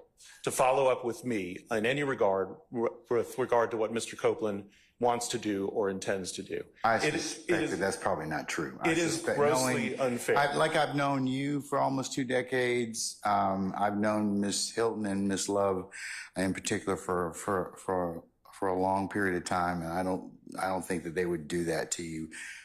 Judge, at no point did they ever reach out to me about Mr. Copeland, about Mr. Copeland's testimony here today. The last time I heard from anybody in the Fulton DA's office was June of last year. Ms. Hilton, did you reach out to Mr. Melnick? And if so, when? When I talked to Mr. Copeland, he told me Mr. Melnick was not his attorney. So that is, I talked to the witness because when did you talk to Mr. Copeland? Last Friday, because my understanding prior to that is that Mr. Melnick had told Ms. Love that he wasn't his attorney. So when we went to go serve him, I understand that he did not have an attorney. When I met with Mr. Copeland, and this is Friday evening, Mr. Long and I went to go meet with him in the car. We said, hey, I think Mr. Melnick's your attorney. He said, Mr. Melnick is not my attorney. He said, I haven't even talked to him. And then that is when we proceeded to begin our conversations. Anytime that Mr. Copeland did not want to speak with us, we did not speak with him. We called him on Monday to see if he could come down here. He said he didn't want to come, or he didn't respond. We left it alone. On Tuesdays when we picked him up for the first time, on Tuesday when he did not take the stand, we went upstairs. We had some conversation. We left. Mr. Long took him back home, and then yesterday he came back down here with us. Again, we showed him some of the evidence that we were going to show him. And that was the extent of it. And if at any time Mr. Copeland would have told us he wanted his attorney present, we would have called Mr. Melnick. But our understanding was, one, he was not his attorney. Mr. Melnick disavowed being his attorney. And Mr. Copeland told me he wasn't his attorney. So that is what I based all of my decisions after. It was not until 6 o'clock last night, or whenever this email was sent from Mr. Melnick with Mr. Shard and Mr. Steele copied on it, that I get this idea that you've been talking to my client, and then my client is going to plead the Fifth, which brought us here today. That has been what has happened since last Friday, Your Honor. All right. So we have a witness that may not have been totally candid, or may not have thought that he potentially needed you. And as things developed, Mr. Melnick, he decided, well, yeah, he does need you. But whether or not. And Your Honor, it's my understanding that Mr. Melnick called Mr. Copeland last night. So it wasn't even that Mr. Copeland called Mr. Melnick. Mr. Melnick so happens to call him the night before he's supposed to testify.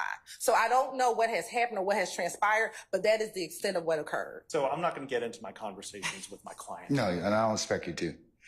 But I do want to remind you, Mr. Melnick, as well as I reminded both sets of counsel, that you owe a higher duty of tribunal to me and the court than you do anybody else. So please don't, you as a professional advocate, don't put yourself in a position where you come cross purposes with the rules. Okay? Of course. And that sometimes has to be explained to witnesses and clients. Okay? All right. So that's where we are at this point in time. Is that Monday morning I will bring Mr. Copeland back out. It is, I don't relish the fact of holding him in contempt, but that's all I have at this point in time because he's been given immunity. So we'll take him up because that's our first session of court. We won't be having anything else until then. And Your Honor, I would like to ask that the court convey to Mr. Melnick, to convey to Mr. Copeland that he is subject to being committed and held in the Fulton County Jail until the end of this trial. Because I'm certain Mr. Melnick, if Mr. Melnick wants to convey to us some of the concerns that he has, Mr. Melnick has, I'm certain, is quite familiar with the statute under which the court has compelled Mr. Copeland to provide testimony. So there is nothing that we could do to Mr. Copeland regarding any testimony we elicit from him on the stand pursuant to the court's order under the statute that the court has cited, 245507. And that statute gives the court the ability and probably, you know, depending on how the court feels about it, the absolute duty, given the necessity of Mr. Copeland's testimony, to hold Mr. Copeland in the Fulton County Jail until he decides to purge himself of the contempt of court by providing testimony. If Mr. Melnick would like to speak with Ms. Hilton or any other member of the state regarding his concerns about that order, which tracks the statute almost verbatim, then I would invite him to do so. Otherwise, as I've stated, I don't see it being in Mr. Copeland's best interest to be confined to the Fulton County Jail until the end of this trial. But I will leave those matters to Mr. Melnick, who at this time is asserting that he is representing Mr. Copeland. But again, that was not the understanding that Mr. Copeland had previously given to us. All right. Okay, so Mr. Melnick, if you do in fact talk with Mr. Copeland, like I said, I'll bring him back on Monday and we'll see where we are at that point in time. Okay. And he has the ability to purge himself by just providing testimony consistent with what he knows or what his knowledge of is in this case, okay? Judge, I have some personal matters that I need to convey to Chambers, but I'll do that off the record. Okay, I'm going to recess in just a little bit, and but can you be back for Monday morning? That's just it. I can't. Is this something I can take up off the record? Well, I kind of have to call him on Monday. I do. I mean, there's no choice. I have no choice because that is the next session of court. Judge, I have non-refundable tickets out of town on Monday. I can't be here. I cannot be here. And there's nothing I've had this on file with Fulton County since December 15th of last year. And again, had the state contacted me before today, I would have made them aware of this. Well, there's one of those times as a lawyer that you're going to probably have to kind of figure out a solution, sir. I mean, I don't want to put you in this particular position. I can't be here, Judge. I absolutely cannot be here. Well, you have a choice. You can be here if you want, but you'll have to figure out some other things to do with your tickets. I mean, here's the thing. If you're asserting, if the state was relying upon the fact that you were not his counsel, and now you are, you have put us in a situation where now, you put yourself in between a rock and a hard place. I mean, so he's coming back on Monday. I'll have somebody else make my announcement for me. Then that can be done, and sir, I would advise you to do that. But remember, Mr. Copeland, has to have some concurrence. So maybe before he leaves and goes actually to the Fulton County Jail, you may need to have a conversation with him about that, so we're clear, and I'm clear as to whether or not you're coming back on Monday or somebody else is. I'll have somebody go on Monday. And I need to know who that lawyer is. Do you want to have a conversation with him before? I'm going to talk to him right now. All right, okay. I'm going to allow you to do that, and then I'll remain and be available for a further discussion. So let me go ahead and Sergeant Ham, can you and your colleagues or Lieutenant Walker arrange for Mr. Melnick to talk with Mr. Copeland, please? All right, and I'm going to go ahead and at this point in time summon our jurors, please. All right.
All right, thank you, Sergeant Ham. Promoted you already again. All right, okay. Ladies and gentlemen, jury, good afternoon. Okay, it appears that we have some more homework to do, and given the fact that that needs to occur, my suggestion is that we go ahead and recess you for the day, okay? And let you begin your Friday.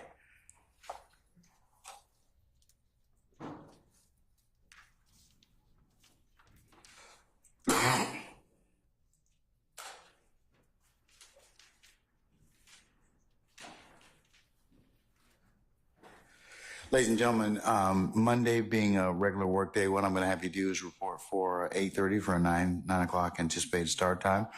And we'll see where the day leads us on Monday, okay? All right. Any ministerial inquiry with me, ladies and gentlemen? Anyone?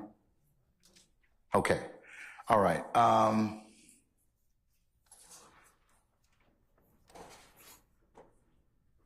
All right, unless you have anything of me, ladies and gentlemen, let's go through your admonitions at this point in time. Remember, leave your notepads in your headquarters, your jury deliberation room. Please don't take them with you.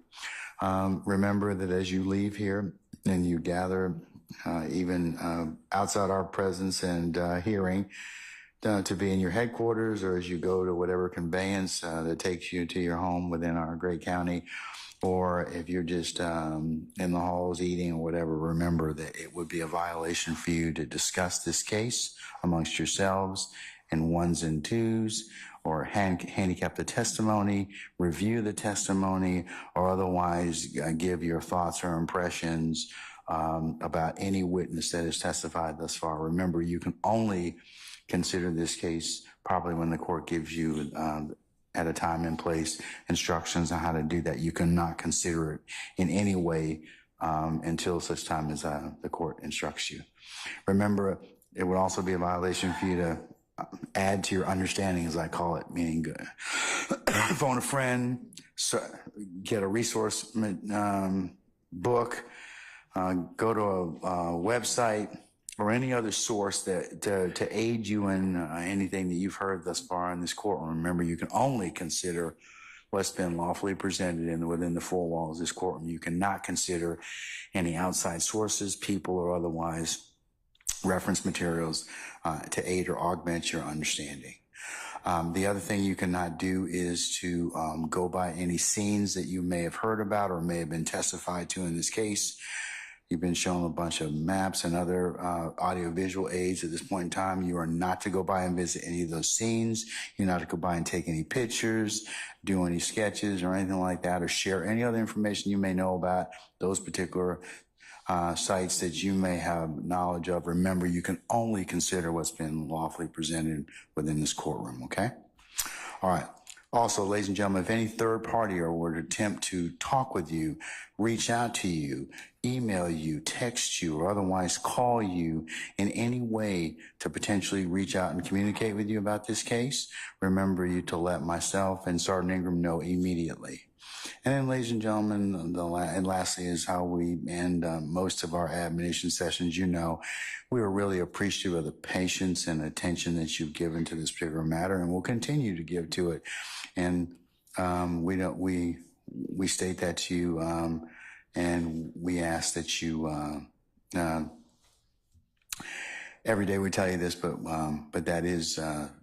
On behalf of all the parties here, ladies and gentlemen, we really appreciate your patience and attention that you have given and will continue to give to this to the consideration of this matter. All right, ladies and gentlemen, unless you have any other inquiry of me, we will talk with you on Monday at 8:30 and for an anticipated 9 o'clock start time, and then we'll see where the week leads us at that point in time. Okay. All right. Unless you have anything else, all rise.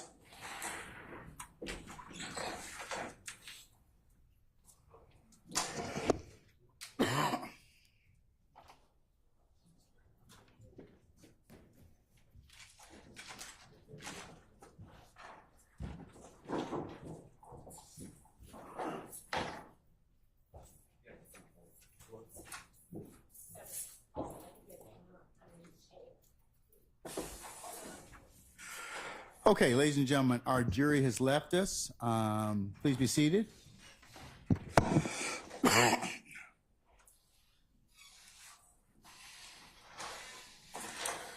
All right, anything else I need to take up with you all? I'm going to recess in place to allow Mr. Melnick to finish talking with Mr. Copeland and find out who is, if he or somebody else at his state is going to be here on Monday. And but if not, we will be here on Monday at 8:30. Any other things I need to consider? Yes, Your Honor. There is a matter regarding the jail calls that we were provided. Mr. Steele has not yet provided us the ISO file. We received something additional on a thumb drive last night. We had the deputy of our jail call unit look at that, and we are again missing. We do not have the complete file. To be able to play though? To be able to access it properly, to be able to look at it, authenticate the calls, the time of day, all of that. We don't have it. We were provided last night a thumb drive with cut and pasted file names up under headings, with some additional pieces of a file that would have had to, again, have been deconstructed from the way that the file would have been given to counsel for defendant Williams. We are asking the court to compel defense counsel to turn over to the state the file in the original condition that it was given to them, so that we may properly access and evaluate the content and the time and date and all of that, and the authenticity of those calls on that file. It has been deconstructed, and particular parts of the file have been extracted and purposefully kept out of what is given to the state. So we are asking, again, that the court compel either, you know what? And if they don't want to, then we're asking that they just be excluded. Okay. All right, Mr. Steele, do you have the raw file? Judge Glanville, Sir.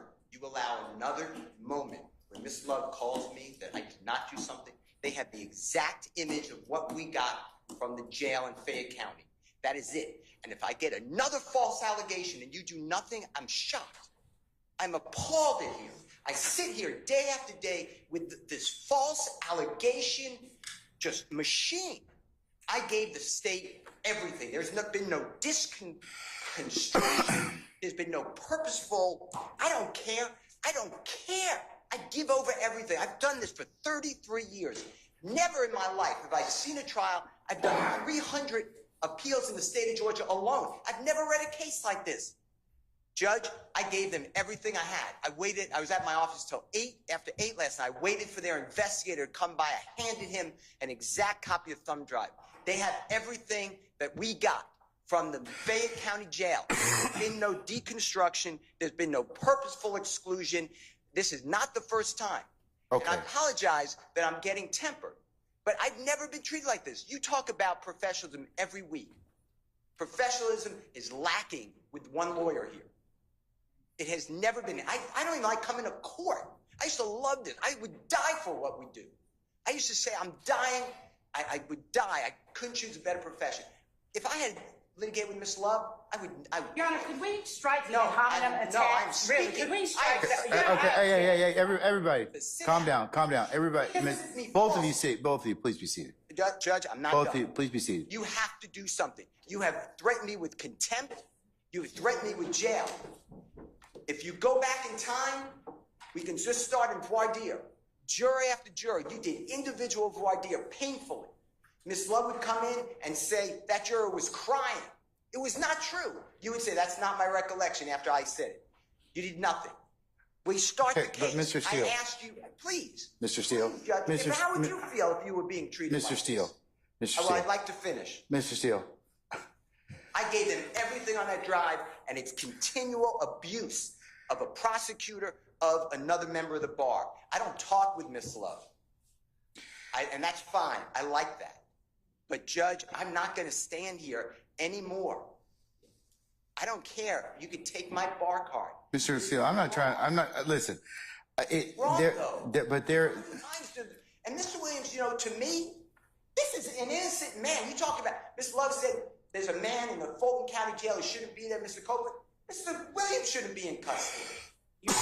But he's been charged, and we come here for a fair trial. It's been everything but that, according to Ms. Love has tried to demonize me. At times, Mr. Adams. At times, Mr. Shaw. I object to Now the ad it's hominem Mr. attacks, and I ask for all restricted. because she wants to Again, win the from the case. And now she speaks over people. It's not right.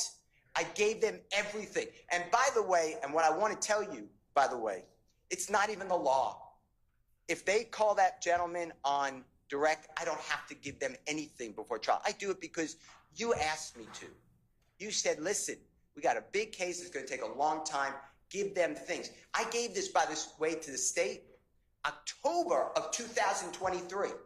October 2023, that was uploaded, given to the state. I hear about it now, and I wait there, and I give them the exact duplicate of what we have. And now there's a false allegation of misconduct. And what I'm telling the court is what I said again. I do not appreciate it. And you have told it in front of the jury that I'm unprofessional. You were wrong. You based that on Miss Love's false representation. Your Honor, again, the ad hominem attacks, Your Honor. I object, and he should stop talking when I Ms. Love can object. try to silence me. Yeah. Will not be silenced. But Mr. Steele, here's the thing, okay? I think that, Mr. Steele, please be quiet at this point in time. You made your point. You made your point at this point in time. Both of you, please be seated. Please be seated, sir.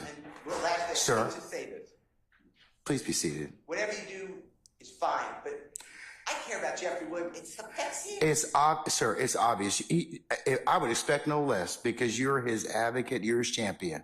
But could you all please sit down so I can kind of figure out a solution for this? All right. First, let me just kind of address the obvious. I know that at times tempers have been heated in this particular trial, and they continue to do so. And I know that all of you are being zealous advocates and representing your clients to the best of your ability with zeal and rigor. However, I agree that, there should not be ad hominem attacks on anybody or any counsel, and that you all should think and reflect about what you say about your brothers and sisters of the bar. Because we have a large contingent of folks that watch this trial, and so not only for the purposes of this, but it sends not the message I think you want it to send. All right, so I'm going to leave you all to your wise discretion in order to do that, but I'll take up whatever I need to take up as I see fit. But I know that you all. This has been a long trial. It's very demanding, exacting, and grating on, and tiring on all of you. So I ask you to just take a couple deep breaths and step back and see, and kind of look at, and just remember that you do represent of who you represent and what you're here for. In terms of the tape, or the phone calls from Fayette County. It's the court's suggestion that, and if you want my assistance, I can always, with a proper subpoena, have the raw, whatever it is that whatever you're seeking to get, I could get that, and you can compare that against what you have. Because maybe that's what, and Mr. Steele, I don't doubt, and I know that you would never delete or otherwise try and alter evidence, and I assume that that's what you got, and I'm gonna take that at face value. I'm in no way saying that. Ms. Love is in her argument is saying that she is, when it's stripped down, less all the sound and fury. She's saying that particular type of file has other things with it. I don't think you were given those. And that's what she's trying to get. So I'm in no way blaming anybody in this particular circumstance. But if you want that particular file, and I think you all should have that particular, the raw file, then let me do a notice to produce or a rule nisi, and maybe we can get the entirety of the file.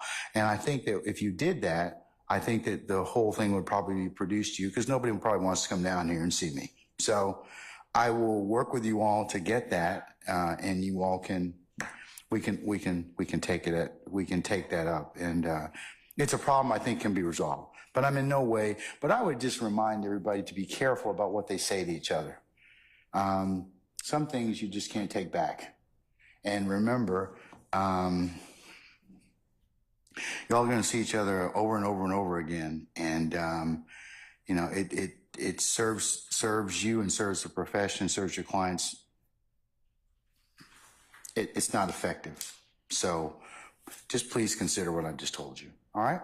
So I'm just going to recess and we'll see where Mr. Melnick is at that point in time. And then we'll, I can talk about Monday for certain. Okay? All right. Okay. I'm just going to recess in place. All right.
Collect your thoughts and please be seated.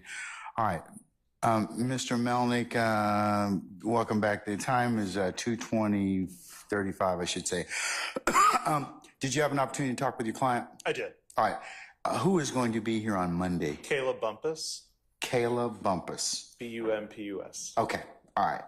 And I can state, as Mr. Copeland's attorney of record, told him, are you sure this is what, asked him, are you sure this is what you want to do? And he said, yes, he intends to assert his Fifth Amendment privilege again on Monday. Okay. Well, I will, if you would tell Ms. Bumpus she needs to be here at 8:30, and we will certainly take up with that knowledge before we call our jury, and I will ask him in her presence whether or not he intends to do that, and we'll see where we go from there. Okay. Okay? All right. Anything else? Okay. All right. Sir, enjoy your time off, okay? All right.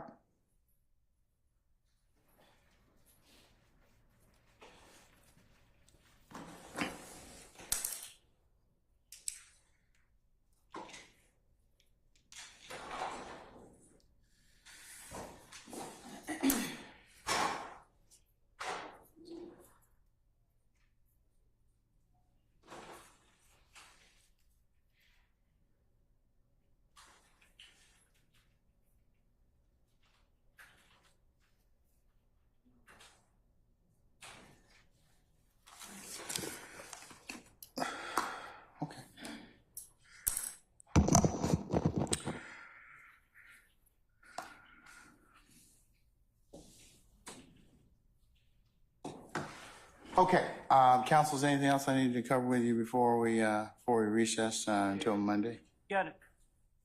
Yes, Mr. Botts? Mr. Botts, you need to use the microphone, sir.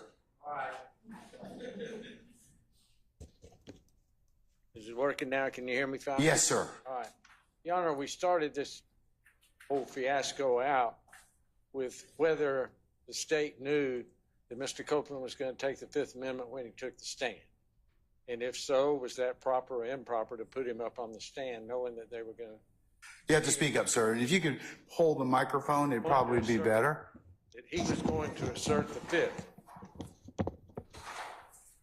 And I know that they did know that he was going to take the Fifth because I heard it said outside right before I walked into court. I even said, the officer...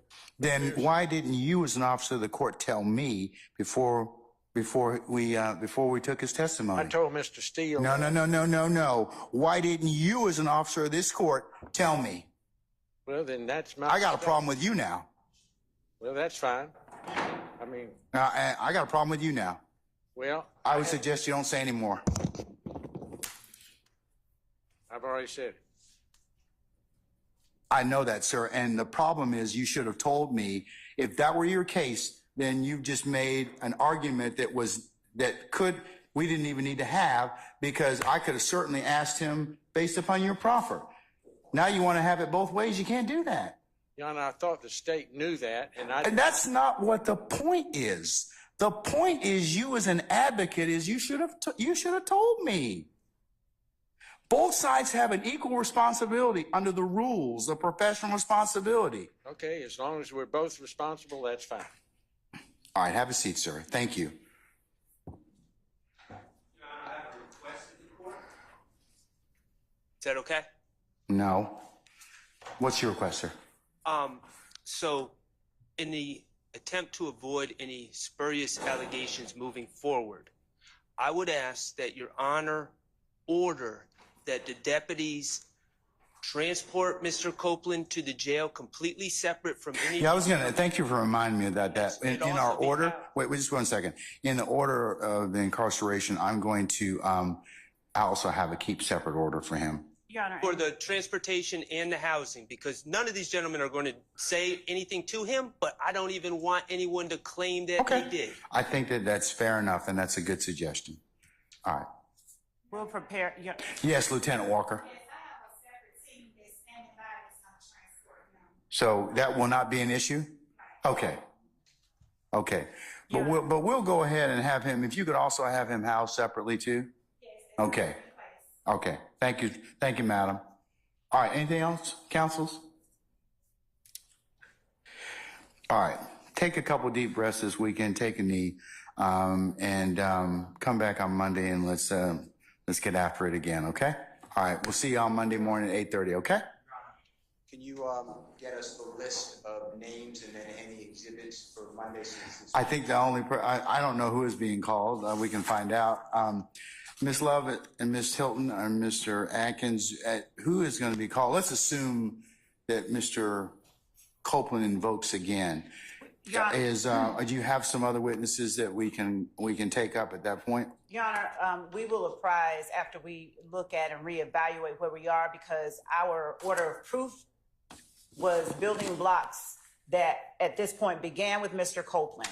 And there are certain things that have to take place before we can tell them anything. So Okay. we enough. we have to do that. We have to deal with that and where we are right now. All right. And that's just where we are. Okay. Well, be thinking about what scenarios you'd like to have the court look at.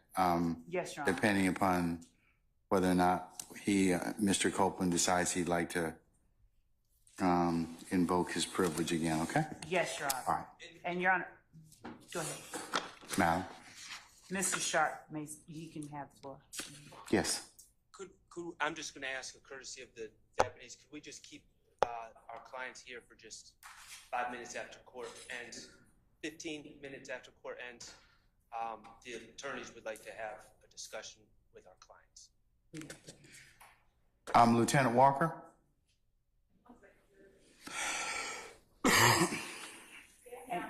And Your Honor, the state has a matter we need to take up ex parte with the Okay. All right. Lieutenant Walker has been asked by defense counsels as a corporeal body for them to be able to talk with their clients once you clear the courtroom. Yes. Can you make that happen? Yes. Okay. All right. So once everybody is cleared the courtroom, you just secure it and let them be in here alone with their clients. Okay.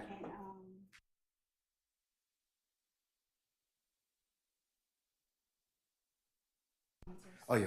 Once we go down. Okay. Yeah. I'll make that happen. Okay. All right. Okay. One last thing, Your Honor. I just thought of this. Your Honor probably already thought of this. The no contact order with Mr. Copeland should probably also include not just these gentlemen, but other gentlemen that are on this indictment that are not sitting for trial. I think that would probably be. Okay. Okay. All right. All right. Okay. We'll see you Monday. Okay. 8:30. We're in recess.